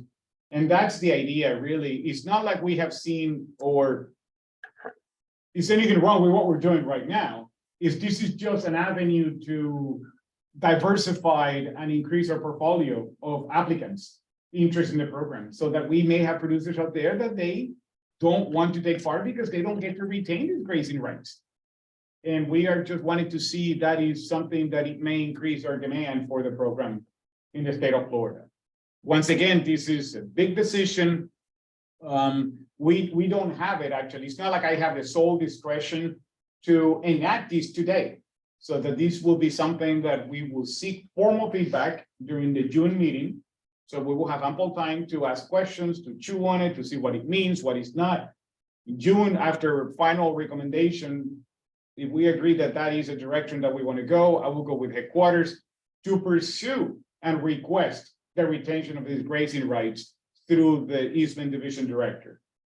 The process will start with us through this process of feedback from the state technical committee. But like I said, in the summer, we'll make a final decision and we will see where we go. Both the acquisition stewardship cycle and the reserve of the grazing reserve rights will be once again on the agenda briefly in June, so that we have a final decision answering any questions that you may have. Then the easement team and us will start working on those recommendations forward. That's what I'm thinking so Yes, far. sir. Yes, sir. And the state of the community can decide if they want to say, okay, we just want to use 50% of the allocation for grazing, right? And 50% for easement. Very true. It's up to you guys. Question. When you allow the grazing, whether it's through a compatible use agreement or through maybe this new 60% of the value type. Yes. Are you allowing that grazing at like a full stocking rate at which the land appears it can hold? And I say this because No, we've sir. got, there's some, it's a reduced rate. It's a reduced rate. Is it a half stocking rate? Well, it all depends on the habitat we're trying to protect, the ecosystem we're trying to reach to, and based on how much cow can carry on that particular area, offered area for the easement. So, and that's why we have to do a full-blown engineering design plan, a habitat plan prior to them getting in, because we don't know the stocking rate. The stocking rate can be based on that ecosystem that we have designed for, like maybe a wet prairie or a wet marsh or something like that, and that will determine the amount of cows that it should be carried, because we have to protect our endangered species. We have to protect our habitat. That's all part of that grazing right, and not overgrazing, because you don't want to affect that habitat that we're trying to protect, whether it's grasshopper sparrow, whether it's the burrowing owls, whether it's the the gopher tourists, that may be within that offered area, but there has to be an agreement between the landowners that it can't just go in and have 1,000 cows on 2 acres. Yeah, and I just say that as kind of like one of the references that comes to mind is some of the really pristine, large scale intact state conservation lands in Southwest Florida still use grazing, and they typically, just a brief overview, they'll have NRCS come out and say you can handle this many per acre, and the state typically would go a half stocking rate, and those are some of the most pristine natural communities in the entire state: wet prairie, dry prairie, decent flat woods, everything. So it certainly has shown that it works. You'd be surprised on what we have seen in the last several years, where we have decided to do 6 cows per acre. I mean, one cow for 6 acres, and how it has increased because of the restoration. They have more forest now that we can't keep up with the cows we have on there now. So in some incidents, the cows have increased because we want to keep the forest down and not do so much mowing or herbicide spraying and keep the weeds down. So it can go both ways, depending on what your ecological community you shoot for, whether it's a wet prairie, wet marsh, or just marsh, or wetland. So it all depends on that. Yeah. And we are, in essence, the allow of this grazing in this restored acreage really is a management tool. We do not have the ability to really financially maintain every acre that we have under today, and grazing is an alternative. In the absence of grazing, is actually serving a very good intent to maintain these invasives under some level of control. Any questions? So we will bring back these topics in June. We want to make sure that is no unanswered questions, or I only have 10 minutes and we couldn't think of any questions. You have 6 months. So basically, we want to make sure that it's ample time for having an open discussion, because it's something that we don't want is, I was opposed, but I never had a chance to say anything about it. So I want to make sure that we do have appropriate feedback into those 2 topics regards relation to easements, because they can be a game changer substantially. So that what we used to do, if we go forward with this, is a substantial change into how we do business. So I want to make sure that everybody understands what are we trying to do here. That if this is a go, it will look nothing that you're used to it. And I can provide the deed and Exhibit E if you guys want a copy of it, so y'all can be ready for. Let's offer it. Let's give it to Hillary so that okay. if people want to poke it and look at it, Yes, sir. let's send it no matter what. Okay, yes, sir. Okay. Thank you. Thank you, Colonel. Thank you. Chris. One. Is there any online, any questions that we can tell? That's what I was looking. Jim Hanley said, did I understand one wants the feedback at June meeting? Right now, it's starting effective now until June, because in June is where we're going to make the final decision. Can you hear me now? All right, actually. Can you we're hear going me to now? Move on to the Food Security Act wetland determinations with Nathan Pickard.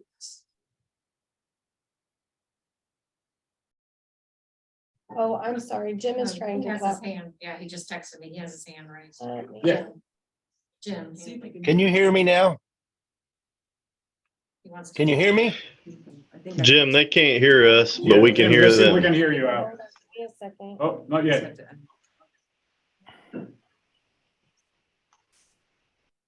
Oh, it says he's unmuted. Can you hear me? No, still can't hear him. Really? Let me Okay. try it. Hear my phone now. Try this. Now try again, Jim. Can you hear me? We can. Loud and Turn it Hello? up. Yes. we Yeah, can. I appreciate the presentation and the opportunity to be here. And Juan, we've had some conversation about this. I just want to make sure I'm understanding and it's clear. Basically, the position of the Cattlemen's Association is kind of threefold. We applaud your recognition and understanding of the maintenance costs and the carrying cost of some of these practices on land. It is very, very, very growing in expense, and we share the problem of the cost of stewardship and maintenance on the properties. We certainly have some concern that an every other year situation may send some people the wrong message and they get frustrated and go home and don't want to continue to wait in line. Maybe if your model or your trial is going to incorporate continuing to accept applicants, but just perhaps a little, I know it's a slow process. By nature, you have so much to do, but I guess if you tailor it so that it continues to appeal to landowners that are interested in applying for a potential easement and can do just enough to maintain their interest, that'd be great.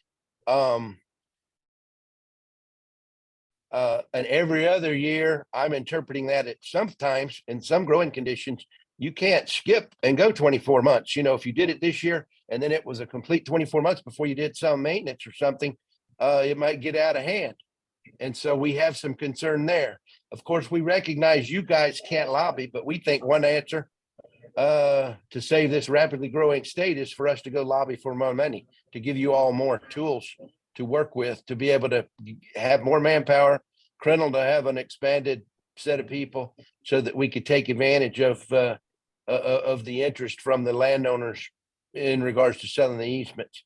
So we will continue to provide our input as we move forward. I've interpreted what you said this morning, that between now and June, the June meeting will be kind of the last input opportunity. Is that correct? Correct.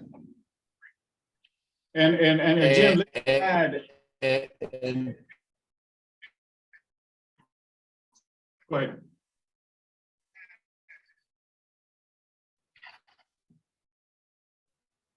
I can hear you, Jim. I'm not hearing. Yeah, you said let me add, and so I paused to listen. So in essence, let me see what we were doing that I didn't mention is that we are doing an assessment, and we just finished a ranking to determine where we're going to be investing our dollars for stewardship. As you can imagine, I said 200,000 acres. We don't have enough money to cover every acreage every year. So therefore, we're going to set up priorities based on a tool. So we're going to assess all these properties to determine where is the greatest need for us to invest these dollars. And it will be, of course, an obligated all on that stewardship year. So, but we do not expect that stewardship activities will only take place a year that we obligate the funds, because it does take a while to do some of this work, so that we do ambition and we forecast that we will have stewardship activities all years. The thing is that we are going to technically obligate the funds every other year. for future activities. It's not like they are going to happen only in 1 year. That will be the year that we're going to obligate funds for these activities to take place in these easements. Hope that that helps clarify. Like I said, hey, Jim, when we Okay. talk allocation, hey, Jim, when we talk allocation, Thing as it relates- hey, Jim, when we talking allocation, we're talking about Yes, planning. sir. When we talking about planning these easements, if I allocate this, like, let's just say Life's Brother, I just allocate money to them.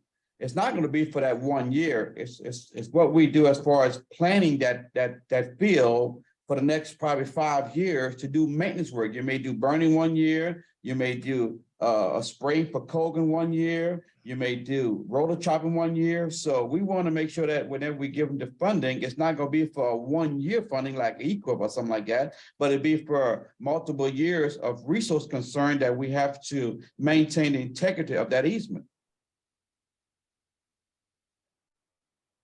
That makes sense to me. And we, you know, in a pure, we were interpreting it at 0 on one and all on the other, but I understand it now that. Makes sense.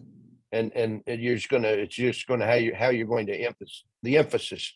I'll ask one more point at Reynolds. Or an easement that I might not have been familiar with. I recognize what we have to do, and the folks that have them in place have to have a compatible use and a waiver to continue to graze. And I think we all know the collective good of grazing in this climate. And that's great to hear you all recognizing in some instances you may be able to benefit the environment by increasing and utilizing cows. So you might increase the stocking rate. I was not familiar with the new easement that Colonel mentioned and I completely in my grazing right. If I interpreted what he just said, that's interesting, but it's certainly a lot less value. But did y'all mention that? Is there some risk that we're not going to be able to maintain the option of compatible use and the waiver to allow grazing on some of these easements? Or No, that's still in place, Jim. That's still in place. Nothing has changed.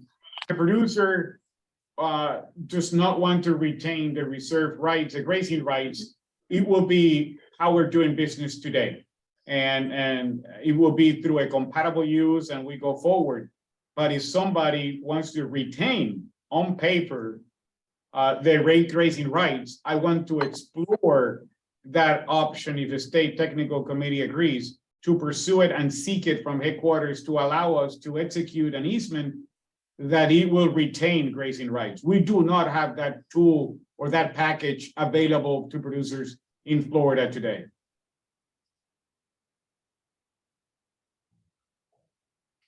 That's the clarity I was looking for. It'd just be one more item to add to your menu of offerings. Correct. It's Thank not you. one versus the other. Thank you. Good question, Jim. Thank you.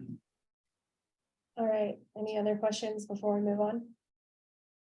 So let's include those 2 items in the June 14th meeting and we go forward then. All right. Yes, sir. Nathan, do you want to? Welcome to you.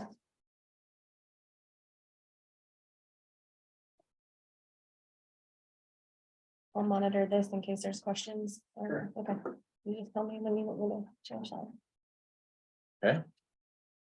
So you're running slides for me? if you want. Great, perfect. Okay. See if I have them memorized.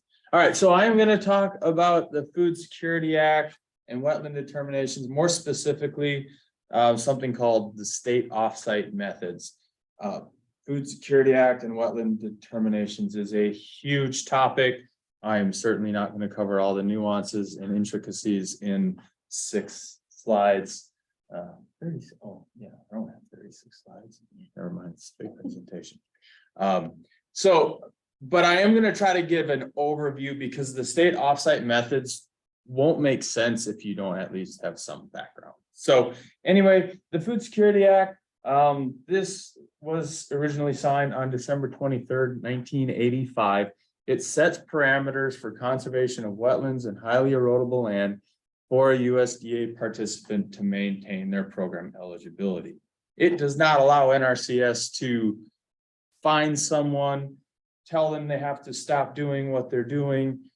And some people don't like to hear this, it doesn't necessarily allow us to protect wetlands just in and of itself.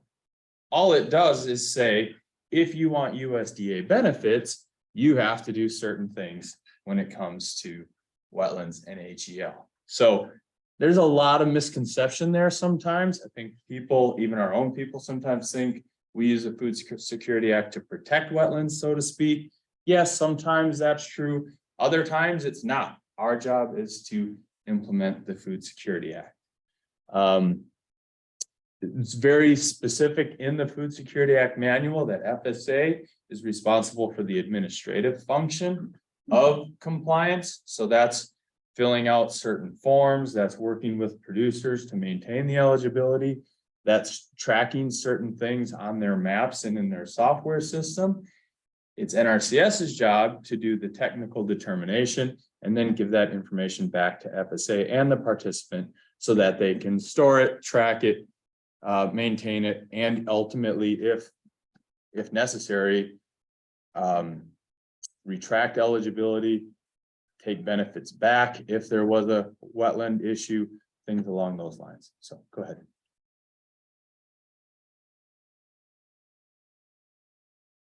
All right, so typically when NRCS is doing a wetland determination, that request is initiated by a Farm Bill program participant when they're proposing to complete activities that could impact wetlands. So I want to cut down trees and pull stumps from this area so I can farm it or turn it into pasture or whatever. Now, the whatever could mean I want to tear trees down or take trees down and pull stumps and put a concrete slab there to park my truck. We don't necessarily have any jurisdiction over that because, again, the Food Security Act is very specific to altering wetlands and HEL land for crop production. Okay, that's another little nuance. So if we're putting in a Walmart, NRCS got nothing to do with that because you typically can't grow corn in a Walmart parking lot. So sorry, little rabbit trail there, but again, without understanding some of this, the state offsite methods won't make sense. FSA is going to fill out a form called the 1026. They're going to give it to NRCS. We're going to go and take a look at that form and maybe some associated maps, decide if we even need to do a wetland determination. There might be times where we don't. We send it back to FSA, send it back to the participant and say, not in our jurisdiction, we're not going to do a wetland determination. But if we do complete the determination, we fill out what's called an 026E form and some maps and give it back to FSA and the participant. Go ahead. All right. Our Food Security Act wetland determinations are still based on the key factors that make up a wetland as recognized by the Corps of Engineers, EPA, state agencies, etc. And those three things are hydric soils, wetland hydrology, and the predominance of hydrophytic vegetation. So we still have to have those three things. We can't have 2 out of the 3, 1 out of the 3, 2.5 out of the 3. We have to have all 3 of those things to call something a wetland. Once we've confirmed those 3 factors, then we put our Food Security Act labels on it. And again, that is a lot of times where some of this confusion comes into play. We might say something is looking like a wetland right now or functioning like a wetland right now, but this is the part where we have to get into our time machine, go back to December 23rd, 1985, and try to figure out what that spot looked like in 1985. That's the trick. Usually we have to use historical imagery and whatever else we can piece together to figure that out. So an example would be somebody was cropping an area successfully back in 1985. Maybe they had tiling, ditching, etc. That's called prior converted. that maintains that designation forever. It is PC, as we'll call it. It is PC forever. Even if they stop farming it and it looks like a wetland right now, it's prior converted, which also means they could put tile back in there and start farming it again. And from a Food Security Act standpoint, you can't do anything about it. EPA might not like it, Corps of Engineers might not like it, state DEP might not like it, but again, this is specifically in the context of Food Security Act. All right. The Corps of Engineers recognizes methods that are off-site or on-site for doing wetland determinations. Obviously, on-site methods take a little more time. We have to drive somewhere. Sometimes we have to go with 1 or 2 people. We dig holes, we look at plants, we look at hydrology, we look at all those things. We do map work, we look at the history to get these labels. Those take time. Sometimes we absolutely have to do that. Tricky situations where the time machine wasn't working and we can't really see what was going on in 1985. Sometimes we just have to go out there.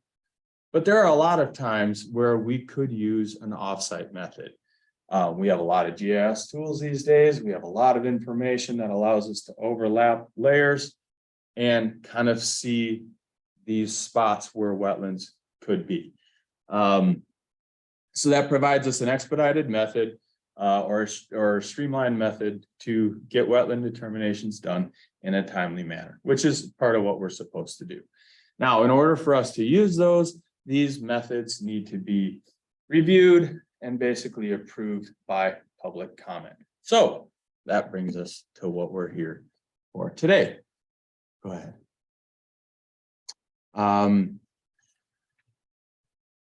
You can go back one. I think you skipped one. Yeah.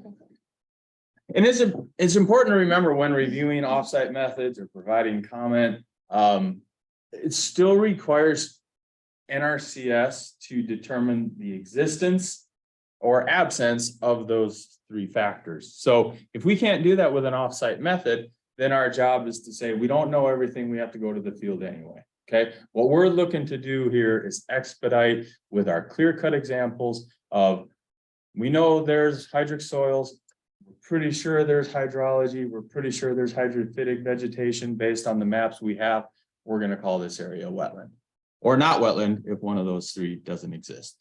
So we're utilizing that imagery and other technology to make those decisions. And again, if we can confirm or deny all 3, we can get started with the process of calling something a wetland, not wetland. If we have the historical imagery, maybe prior converted, because we could see row crops there. We could see, sometimes you can see tile drainage and ditches on those historical photos. So some of these are very clear cut. Go ahead, next slide. All right, we use our soil survey. We use those national wetland inventory maps, if you're familiar with those. We use contour maps. In some places we've got down to 1 or 2 foot contour. Makes it very easy for us to see if we have a closed depression, something that might have the hydrology required. LiDAR, yep, a lot of that comes from LiDAR. Aerial photos, if you have done any aerial photo work or interpretation in Florida, we have some very clear-cut wetland signatures when you're looking at a photo, like a cypress head or a bay head. Well, you know exactly what you're looking at, especially if the picture was taken during like leaf off season. Those are clear as can be. So that's a great indicator of that predominance of hydrophytic vegetation. And then LiDAR, again, some of that even shows potential surface water. So depending on that, when that photo or that information is taken, we might be able to say, hey, yeah, we've got surface water here for 15 days out of the growing season. That's one of the factors to determine hydrology for wetland determination. So by overlapping these resources, if we have all 3 factors, we can say, yep, this area is a wetland. All right, go ahead. All right. Offsite methods should expedite the process, help us work efficiently, increase our efficiency of resources by not having to travel. And we all know Florida is a big place. People are scattered. Sometimes we have a lot of drive time just to go do one wetland determination.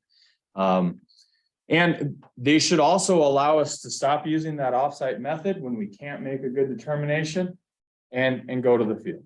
And that's our job. And hopefully through the process, our people know, hey, I can't make a good call here. I got to go to the field anyway. That's okay. We shouldn't shortcut that, but we do want to make sure we can get the clear cut ones in as easy a way possible. All right, go ahead. All right. They should not allow us to make egregiously, I don't know if egregious is the right word, but real adverse decisions. Anytime we make an adverse decision, appeal rights come along with that. A participant can say, hey, you're going to take my benefits away from me. I don't agree with you. I think you're wrong. I don't think the plants are there. I don't think the hydraulic, whatever it is, they get that appeal right. And hey, sometimes we're wrong. So we shouldn't be using offsite methods to make those types of calls. It's not fair to the participant, not fair to us to go through a appeals process when we could be wrong. And it's not used to circumvent the requirement of those three factors. So whatever our methods are, we still have to be able to prove pretty surely that those three factors exist. And again, we could never use state offsite methods for an appeal or a reconsideration.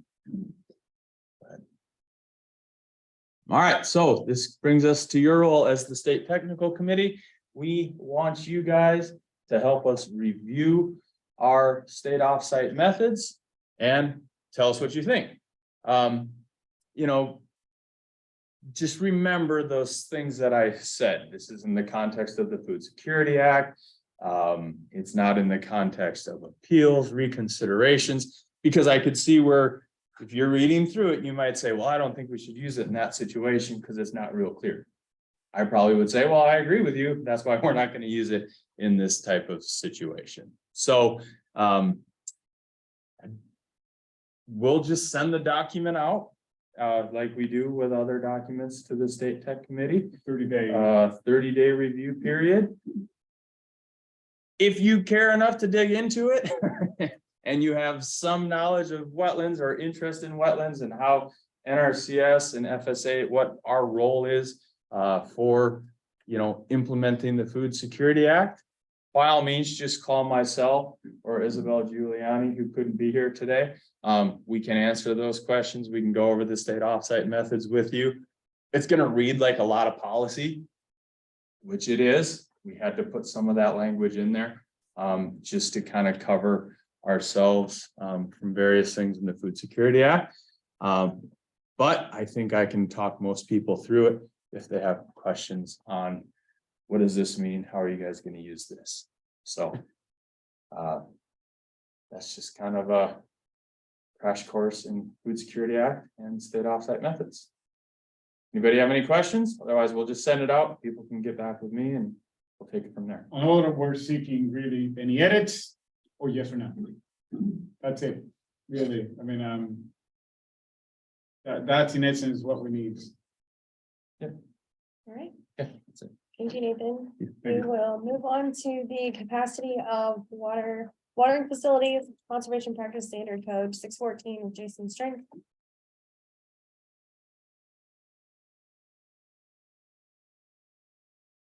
Okay.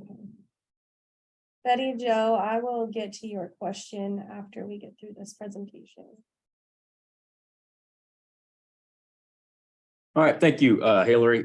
Again, Jason Strength, State Conservation Engineer.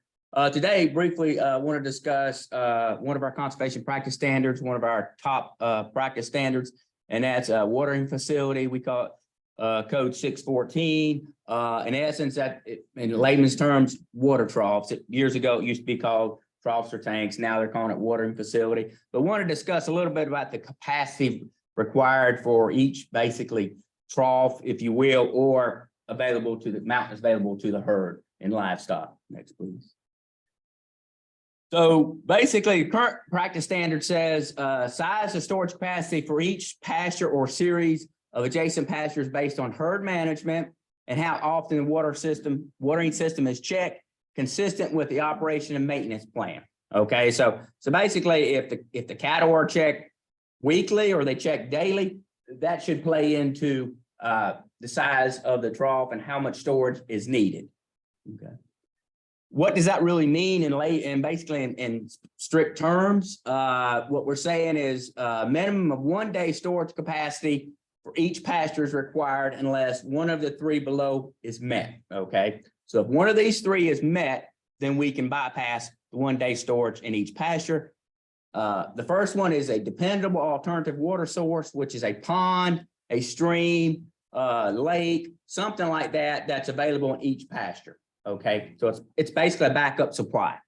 The water is supplied by an electric pump that is connected to a dependable backup power source. Okay, a portable generator is not considered a dependable backup power source because in essence you have to bring that generator out there and hook it up.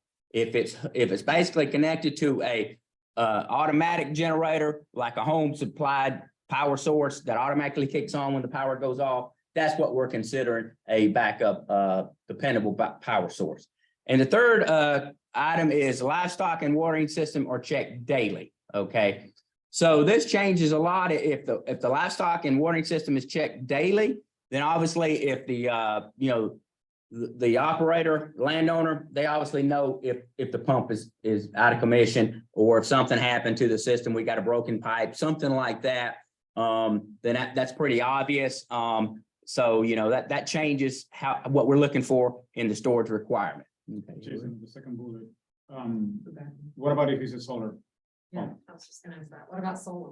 Solar, typically, the only backup you have on a solar is a battery. And that battery has limited storage capacity. And it's normally only sized to get you through, in essence, the night. So if solar does not play into that in that number 2 right there. Now, could you have a battery that's large enough to carry you several days? That's possible. We've never went down that avenue. Okay. However, in all situations, okay, it doesn't matter if you're looking at one day's storage in each pasture or you met one of the 3 criteria that it's not required. Basically the watering system needs to be designed across all pastures that herd has access to have at least 3 days worth of storage. Okay, so whether you've got 4 pastures, 6 pastures, 8 pastures, whatever the rotation grazing is, there should be at least 3 days worth of storage in that system. In the event that there is some sort of power outage, you have something that goes wrong with the system, that the cattle can be moved, rotated, something, you've got 3 days to do something, figure out what's going on. That's the thought behind that. This storage can include existing watering facilities if they're already out there, but would not include the storage in existing surface waters. So basically the idea is three days worth of storage across the whole, herd or all pastures that the herd have access to. Okay. The idea behind this requirement is animal welfare. Okay, that's basically what it is. It's not really a conservation thing. It's not really an engineering issue. And the idea goes back many years ago. And with Florida having a history of hurricanes, number 1, and lightning, number 2, it was decided that livestock should have adequate water in the event the pump or the watering system goes down. Okay. And so that's where the 3 days came from. We felt like, or the individuals that came up with this was done many years ago, felt like 3 days was adequate to get something done. Okay. Now, is that practical in a hurricane like Ian? Maybe not. Okay. But lightning, it's probably true. There is no published data that I've been able to find out, which is, telling you what's a good minimum amount of days of storage needed. Several years ago, I reached out to a couple of the IFIS grazing specialists, and they said, well, that's an interesting question. Feel like there should be some backup watering event, power goes out, but at that time, IFIS didn't have a number.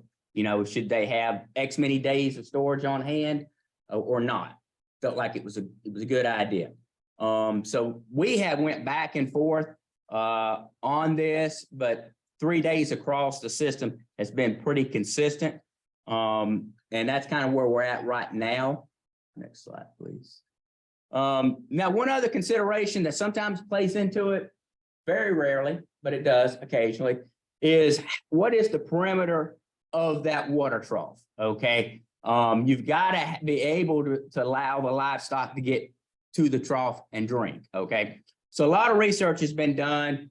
Most of this is out west part of the country, not so much in the southeast, but the recommendations is, 5% of the herd should be able to drink at one time. Okay. And for large animals, you allow 20 inches for circular tanks and 30 inches for straight sided tanks. And for small animals, you allow 12 and 18. Okay. Now, obviously, there's interpretation. What do you consider large? What do you consider small? But it's pretty common. Cows, horses are large. Sheep and goats are small. Okay. Next slide, please. All right. Now, that's when you have short distances that the livestock will travel to the trough. Okay. If you've got a large pasture where the cattle or livestock, I say cattle, but could be any livestock, will travel at, basically a half mile or more, then you need to provide at least the space for 10% of the herd to water at one time. The thought process behind this is that if it's short distances, there's going to be small groups or individual livestock going to the water trough. If it's a large distance, they kind of come in as a herd or groups. And that's the thought process behind that. So in some of these pastures we have in South Florida, half a mile is not uncommon. Up here in the north part of the state, maybe not so. Okay, the next slide, please. All right, so the questions that we're, I guess, proposing or asking for suggestions on is, are the previously mentioned requirements adequate for Florida livestock? Okay, that's number one. Are the one-day storage requirements for each pasture or the 3 days for the entire herd excessive or on par or not enough? Okay. If a change is needed, what are adequate requirements? Now, the issue we have with conservation practice standards is what's in that standard, for the most part, is policy that we got to utilize in the design of that practice. And it can't be regional. It's got to apply for the whole state. And so what may be good for the Panhandle may not apply for South Florida, vice versa. I mentioned, the surface waters. You go down to South Florida, Okeechobee, Glades, those counties, surface water is readily available. You have canals, ditches out there readily available. You go to North Florida up in this area, not so common. Okay. And, we had some issues, after Hurricane Michael in the Panhandle up in that area, not a lot of surface waters up there. And some of those folks were out of power for, I know Hillary was there for 2 weeks. So, that's a lot different, than a day or two. So that was a windstorm. I know this last Hurricane Ian was a lot of rain. It's not the type of water you probably want your cattle drinking, and they may not be able to get access to it. But so there's different things. It doesn't always benefit. I mean, what works, like I said, in one area may not work in another area, but unfortunately, we're trying to make it consistent across the state. We don't want to have one parameter for these counties and one parameter for that county. That's just not, it's not something we want to do. So that's kind of what we're asking for, some feedback. Last year, this particular standard went out for review internally and externally to the state technical committee. And so it's updated. It's less than a year old, but we're bringing this up and seeing if there's any ideas, any suggestions. Like I said, the whole idea behind this was animal welfare, done several years ago by some of our grazing specialists. They were heavily involved in making that determination or recommendation. So is that applicable anymore? That's kind of the question we're at, and any suggestions, that's what we're looking for. So we're changing, that's the second bullet is a little, so are we looking to go from 3 days to 1 day? No. Those are two different items. These are two different things. Yeah. It's 1 day per pasture. Per pasture, unless one of those three criteria are met. Okay. Good. But always you need 3 days over the whole watering system. If you're talking about 3 pastures, 8 pastures, 10 pastures, whatever, it must contain at least 3 days. And the proposal is to take that to, There is no proposal at this time.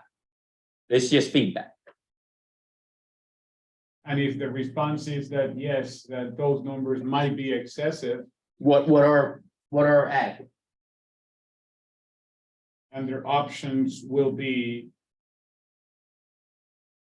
Because 1 day of storage per pasture, we cannot go below 1 day of storage in an individual pasture because that's the minimum that we could go on any given, right?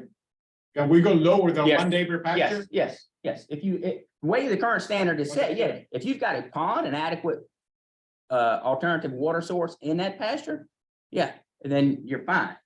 There is no true minimum. Then it goes to, you've got to make sure you've got 3 days across the whole system. And if that system that, let's just use an example, if it's 3 pastures across that system, then 3 days divided by 3 pastures, then you're back to your 1 day. If it's 6, then you only need average of a half a day in each pasture. Understood. So you're looking at 3 different things. You're looking at each pasture on the daily storage, then you're looking at the whole system for 3 days, and then you're looking at the perimeter of the trough. The perimeter of the trough, as I stated, typically does not limit the size except in rare situations. Occasionally it does, and you've got to check that. Where it becomes an issue is if you've got a trough between 2 pastures, a fence splitting it in half, or could be in quarters. Then that's where you've got to really look at the trough perimeter. And one of the things that I'm looking at specifically to bring this to the table is to make sure that we're not imposing this level of storage to producers. I would rather come up with a minimum that is across the board. And if the producer, the rancher really has a decision that needs more storage for whatever reason, we want to accommodate for that, but I would rather not force people to get that additional storage if they, as individual decision makers, don't see the need for it. So far, feedback that I have received throughout in my visits is that these numbers seems to be excessive. And as I seems, we will see what feedback we get from this conversation. And if we conclude the fact is that these numbers, no, that we don't deem them excessive and we are okay with this level of storage that NRCS is expecting from ranchers, we go forward. But this is the opportunity for me to formalize so that when I hear again in the future, oh, this storage is too excessive, we had a bite at the apple. If I don't hear anything, we're moving on. We're not changing anything, and we'll wait a good 5 years to come back to the table because I cannot bring practices every year that I hear a concern. But I do want to make sure that I have these on record. We are seeking feedback to see what can we do about this storage. If that's something that we feel that it should be done and allow that flexibility to ranchers and landowners. That is in essence what amounts to. But thank you, Jason. Any questions that you see in the I system? don't have anything in the chat from this, but I do want to go back for a couple of questions Absolutely. that came in through. So the 30-day window will be the same applicable then for these feedback to how to proceed. So going back to the wetland determinations, we had one comment that said that it would be important to include offsite methodologies of historical records, not only photographs, but including documentation of oral histories or journals. Nathan, do you want to speak to that? Say that again, please, sorry. No, it's all right. They suggested that the offsite methodologies would be including historical records, not only photographs, but including documentation or oral histories or journals. That can come into play. If it's that unsure, we wouldn't be using the state offsite method. If we're questioning it that much, we would be taking an off ramp and finding a different way to complete the determination. It's very, very good point. Offsites are not for really unique cases. These are intended to be more of a status quo situation. Okay, and then we had one other comment that I'll just read the whole comment. We've heard discussion regarding protections and concerns for salamanders and sparrows, but nothing has been said about the issue of bees and pollination. Over the past few years, the national bee count has shown dramatic losses in hives nationally due to the bee colony collapse, Verona mites, and other issues. Does NRCS have any initiatives to reverse bee losses, which if not reversed could result in one of the greatest disasters to hit agriculture? Anybody want to speak to that? Sure. Can they hear me if I stay back here? Can you hear Nathan if he's in the back? Can somebody comment? Okay. Yes, Nathan, I'm loud. I can be loud if I need to. NRCS has, boy, it's probably 10 years ongoing, if not more already, a pretty big pollinator push. Those are anything from planting pollinator species so that we have multiple different flowering species throughout the growing season in the year, all the way to just areas that aren't tilled, aren't disturbed, because a lot of our native pollinators are ground nesters or need that undisturbed area to do what they do. So we have had that. It has not had huge reception in Florida historically. When we had the pollinator initiative, I was on program staff at the time, we would barely get anybody signing up for it. So just never was a big push, never was a whole lot of interest in it. We can still do all of those pollinator type activities.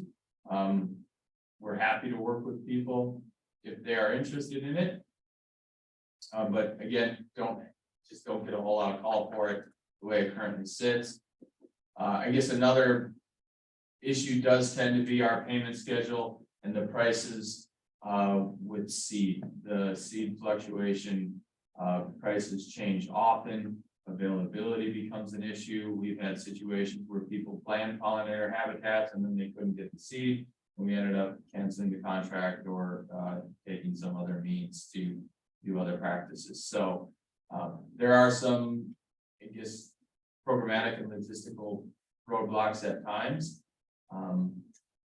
But we're all for it. It's just a matter of finding interested people and getting a way to implement it.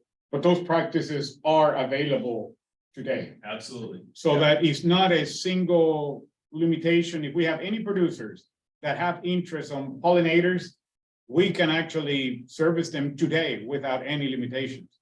So that I don't know exactly, I mean, if there is a demand and that we have not met it, who asked that question? I would love to know what more data, like where's the demand so that we can speak up? Is there a known demand of that particular location that we have not tend to?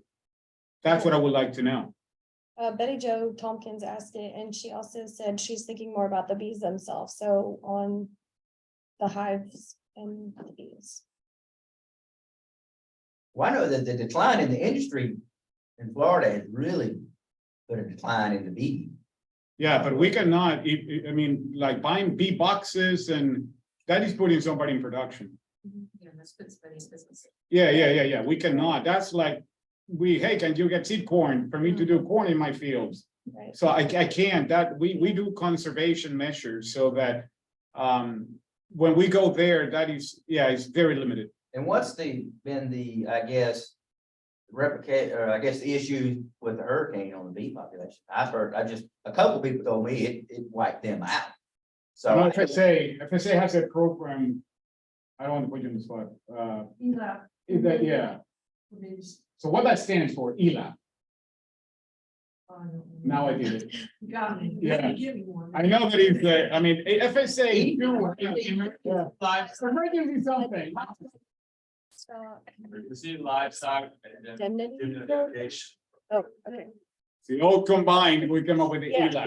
So, but there are programs not within the portfolio of NRCS that they can in fact assist with these emergency situations. But going back to the main conversation, if there is a demand, please let us know. We will address it.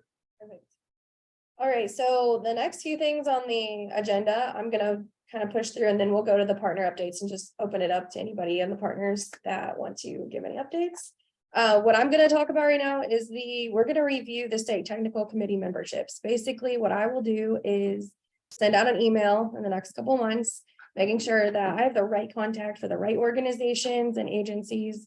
And we have everybody that wants to be on it. And then if folks don't even want to be on it, then we get the right person on, or we just, get you off. So whether that's going to come out as an email or a Survey Monkey or something, it'll come out same emails like I've been sending.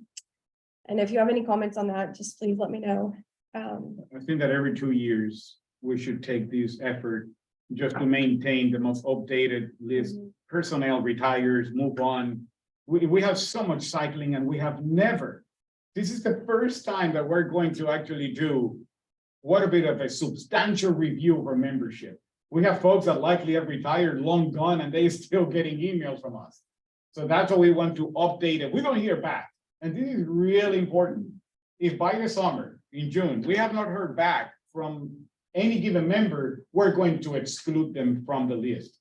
So that then we would reach out to that particular organization and said, hey, Bobby didn't get back to us, so who is your VOC for these? And if we don't hear from that entity, then we will move on from removing that entity from the state technical committee, just so that we have the most updated list, so that we know that that is the right players and the right entities included. That's the whole idea behind. And once we get to that point, then every 2 years, we'll review it. All right.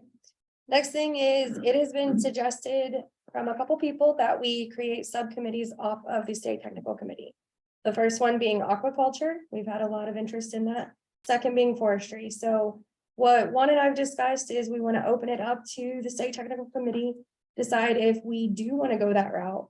We're going to need a chair, we're going to need members, and they're going to have to really participate in what they want to bring to the table, what resource concerns they're bringing, what practices we are not offering that maybe we can. Aquaculture is so new. We've recently started some oyster restoration, but I know that that was what was suggested, is maybe starting the subcommittee.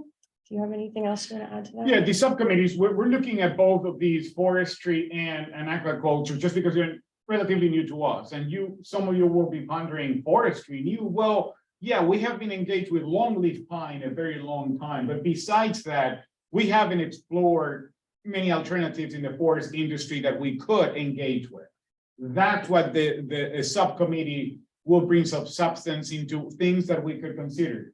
And as part of this subcommittee, we will make sure to add a subject matter expert. So we will have somebody, if the committee wants to know, well, what are the rules of engagement of EQIP and what things can I do? Well, I will make sure that Amber or somebody at the area office, we will supply a subject matter expert to these committees upon request, so that we will make sure that we have somebody that they can answer any questions on RCP, EQIP, CSP, whatever program they would like to explore. But the idea is that this goes back to, instead of we coming up with recommendations, it comes from the ground up. You tell me, based on these rules of engagement, what things we could be offering to your industry or your land use or whatnot.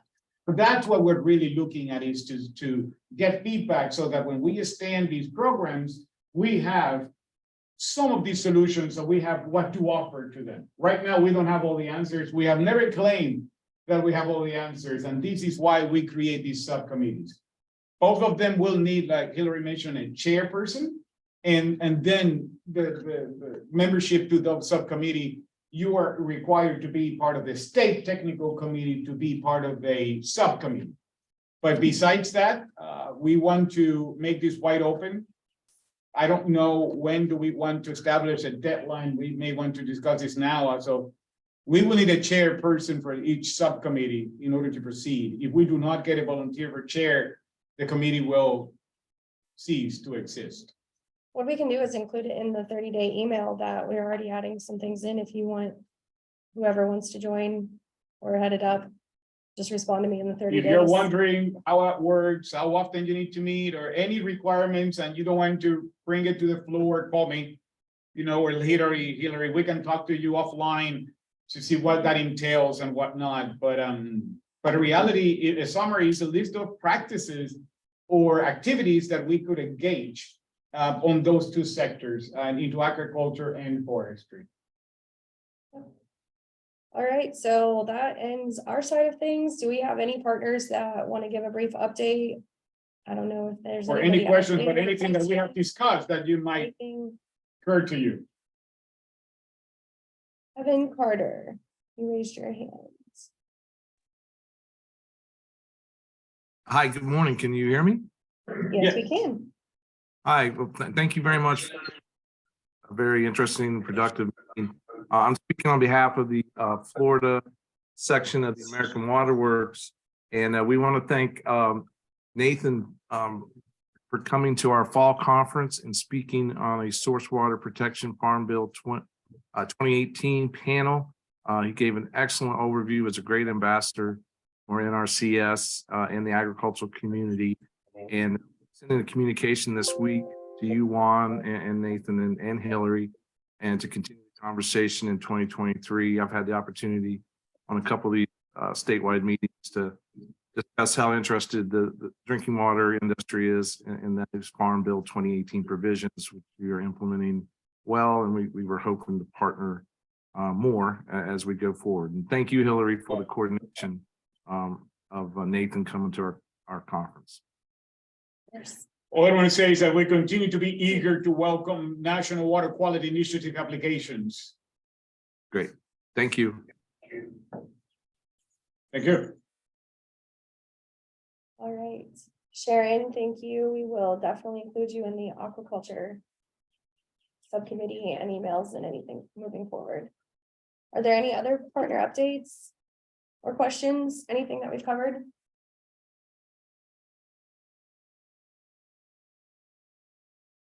Yeah, Chad.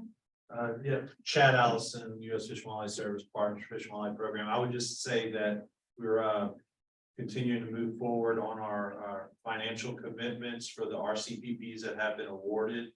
You know, we're signatories or official partners for several of those, and some we've met that requirement. And others we're in the process right now of requesting additional funding to meet that requirement. Awesome.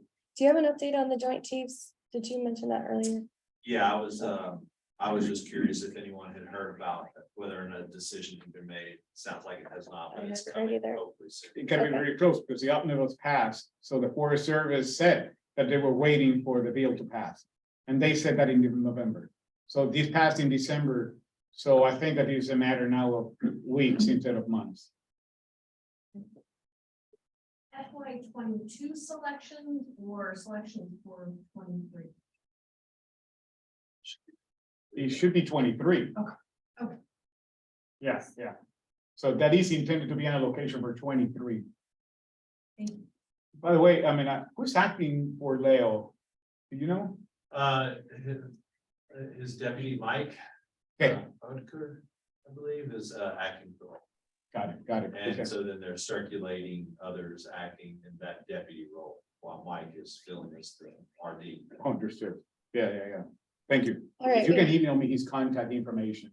It's not like I need it now, but it's good to have it. Oh, yeah. Yeah. Tara Chadwick has her hand raised. Yes.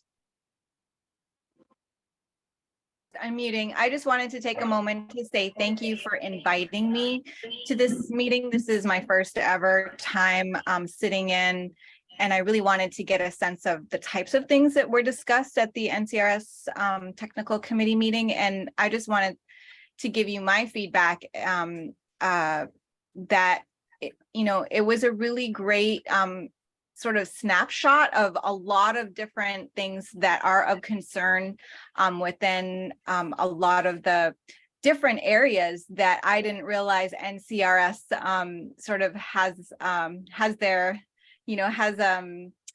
is trying to help here in Florida, from the endangered species to the wetlands conservation to even, the pollinator habitats, which you're right. I never hear that being spoken of here in Florida, although, on a national level and in other states, there's a lot of work towards that. And I just wanted to also introduce myself to you. As you know from the screen, my name is Tara Chadwick.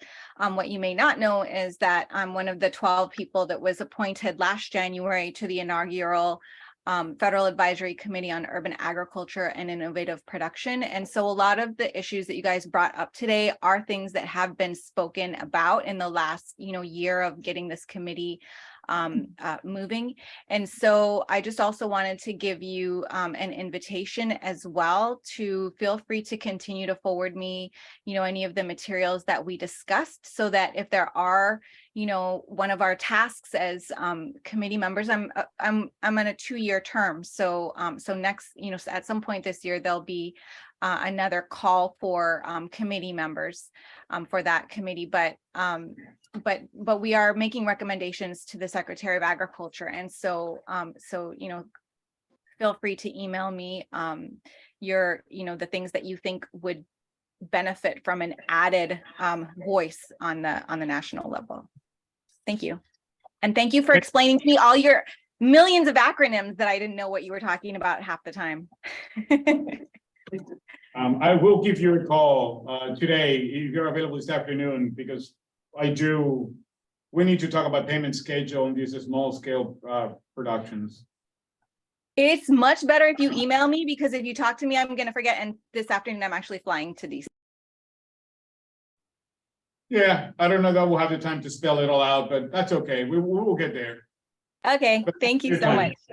Absolutely. Thank you. We have one other hand raised, Norma. I'm Norma, and I'm interested in finding out, how do you find out what your local conservation or working group is doing? The local work group? Yes. Okay, so that is a part of the Conservation District board members and then the local district conservationist. We do have everything posted on our website. they typically meet once a year. I mean, that is a function that it helps us establish priorities for the following fiscal year. So that to summarize, I mean, they meet once a year. We do post it online. We always have a hybrid option of face-to-face or remote access, so that is ample access to these meetings. But if you're looking for activities related to the local conservation district, that's very different than the local work group. And maybe that's what I wanted to seek clarification from your question. Well, where I'm located, I never hear about who's actually on our local conservation group. I've heard about it, but I've never gotten to know what they concentrate on, who's on the board. And if it's shared, I have not gotten it. So where are you from? I'm from White Springs, which means I'm in trying to remember the name of the conservation district. Anyway, I'm extreme North Florida. I'm in Hamilton County. Oh, that's nice. Hamilton County. Hamilton County. If you will put your email in the Yes. chat, then we can email you the information so you can touch base with them. Okay, that will be Thank you. good, because I never hear anything about who's on our local conservation group, and I'm sure I'm not the only producer who does not know. Have you heard of the State Technical Committee? Beg pardon? Have you heard about the State Technical Committee? One of your persons, I can't remember his name now, but one of the persons who was a part of NRCS recommended me. I don't think Perfect. he's still with the agency in Florida now. Oh, that's okay. I was just curious, but absolutely. Well, I understand, yeah, but I have found in going to other meetings, there are things that go on locally in my county. All producers always don't have privy to. They keep it among a set group, and everybody doesn't know everything that's going on. And I think that's important, that we all know as much as possible about what's going on in our areas. Now, our county is combined now with Lafayette and Suwannee, so we don't even have a local NRCS anymore. So we will have, from NRCS perspective, Amy Smith. We will provide your info to Amy for her to get back to you, and we will share your information with Jonae. What is her last? Anyways, I mean, for the conservation district at the Live Oak field office, for them to reach out to you, okay? Now, usually I know if it's, can't think of his name that's in there now, but I usually know the people who are working at the NRCS office in Live Oak. It's just that the ones who are supposed to be, I don't know if we have a separate group for Hamilton County or they've combined that now with Swanee and Lafayette. Is it with Chris Mahanet? Yes. Yeah, Chris Mahanet went to the FUNIAC, but yeah, I mean, we will cover, we will get you the info that you need, at least to bring you some basics of what we're pursuing and whatnot, and we will have these two folks getting back to you. Okay. Thank you for your. That would for be your comments. good. That would be good. Thank you so much, because I really think there are other producers who are in the area who need to know what the conservation working group is all about, because there are so many producers who really don't know a lot of things about the ag area because they just don't know. Absolutely. All right. Thank you very much for your time. Thank you. Thank you. I have no other comments in the chat, no other hands raised that I'm seeing. Is there any other comments we want to make before we Yeah. adjourn? Please. Sure. Hi, I'm Heather Martin from North Florida Land Trust. I'm the new ODLO coordinator with North Florida Land Trust, so I hope to be making more relationships with every one of you. I had a question stemming from the pollinator program. Do you know if part of that program, is there anything for like those individuals, or I guess historically underserved is what you would say, that might not have the capacity to have, say, like the bees on their property or to keep like a certain amount? I know there's standards for, you know, a certain amount that you can have. Are there any programs in place for these sorts of individuals to be able to like put their property or put their bees on some sort of conservation plan? Is that a part of? Like, is it like they would like have them like put their bees on a piece of land to kind of help bring it back as sort of like a restorative effort? I have several easements that actually compatible use to do so. How does that work? Well, they just like for compatible use, they have to be a specific area of where it's located at, and we have to identify the compatible use. Where the manager and one will sign it, and they can put it on there. Okay. But are you asking, are there programs that would pay someone to put bees on their property? Correct. Yeah, like as in like someone that might not have like. No, I mean, I cannot think of, what we have is habitat. We have the ability to create, and I said that lightly because seed availability, pressures, I mean, it is a true challenge to do some of this habitat work, but we do have the ability to offer financial support and technical assistance for the creation of that habitat. But it's not a single program that I can think of that it will subsidize the acquisition of bees. And like putting like bees, like say like someone that might not have the land to be able to put it on their own property, but if say there's someone that has a working farm out. And it's not necessarily where, is the subsidy part of it. That is not, where is not an issue, because if it's happening to be protected lands, if it's federal, we can work it out like NRCS. If it's outside, we could work with that entity. But the issue on hand, really, it comes down to the financial assistance to acquire bees. I don't know of any program that does that. What about at the state farm loans?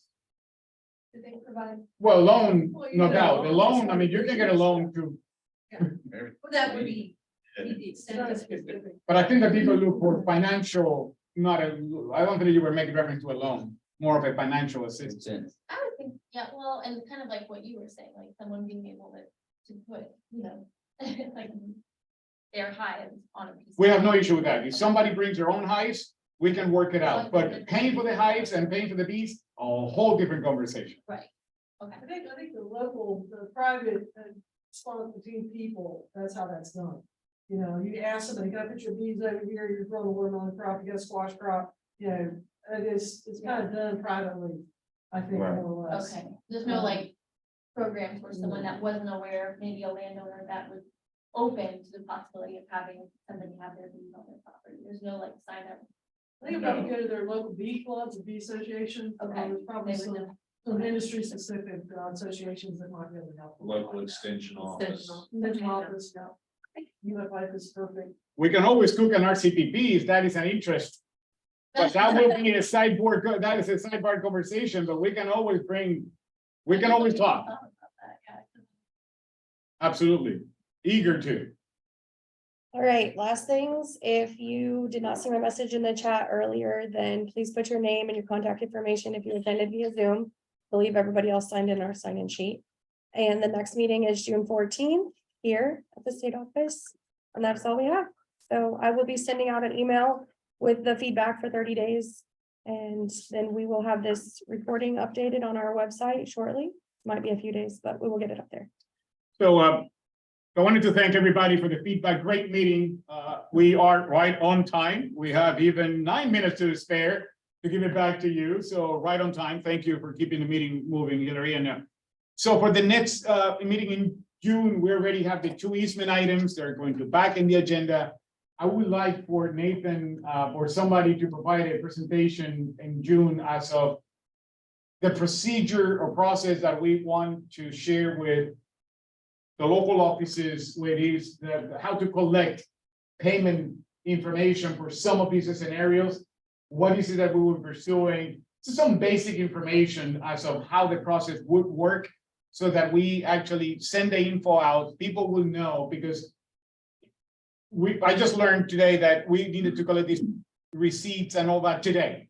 So we're already behind. It's too late, it's too hectic. So I might as well then take the opportunity to train you all into what is it? What is it that we will be seeking when the time comes? And maybe at that point, we initiate the process to collecting these receipts for the following year, so that we have them when we need them.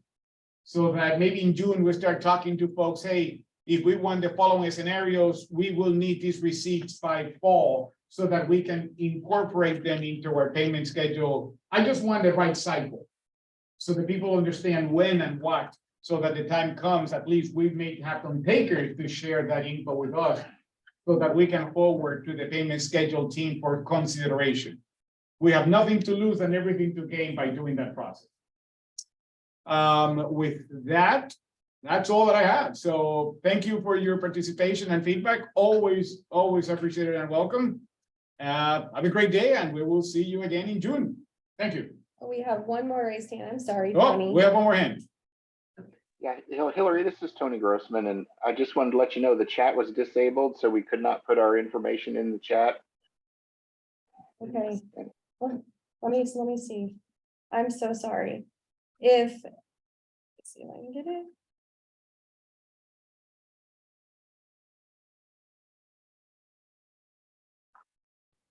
Other than that, a very good meeting, and thank you all for the presentations and information. Thank you.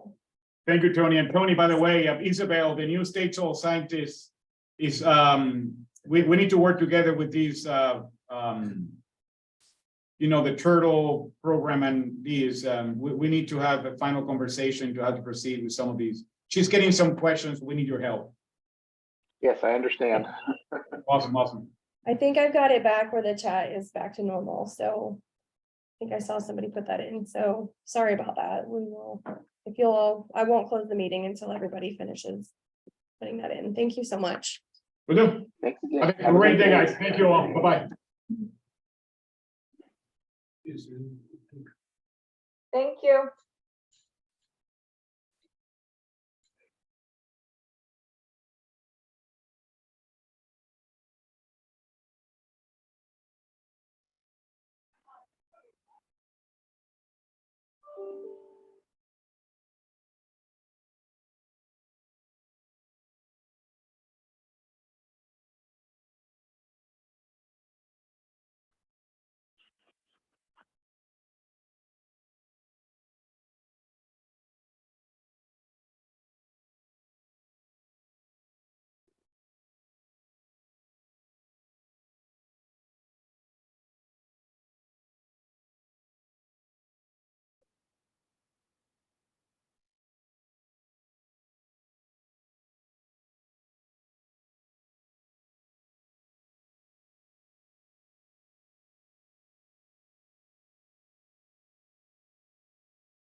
Reality, I'm here.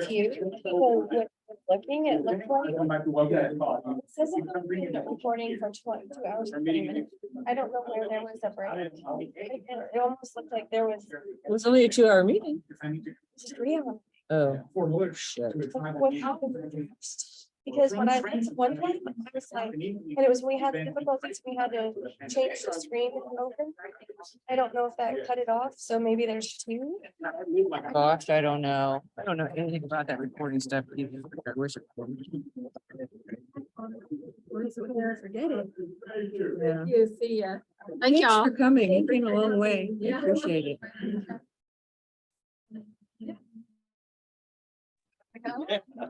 Congratulations, yeah, absolutely. My office is right there. So, yeah, I'll be sitting around. I was glad to hear you say they had the RCPP money. I was like, oh, good. Considering they're on every single project they have funded. Glad to hear him say that they had the RCPP match or whatever they had promised.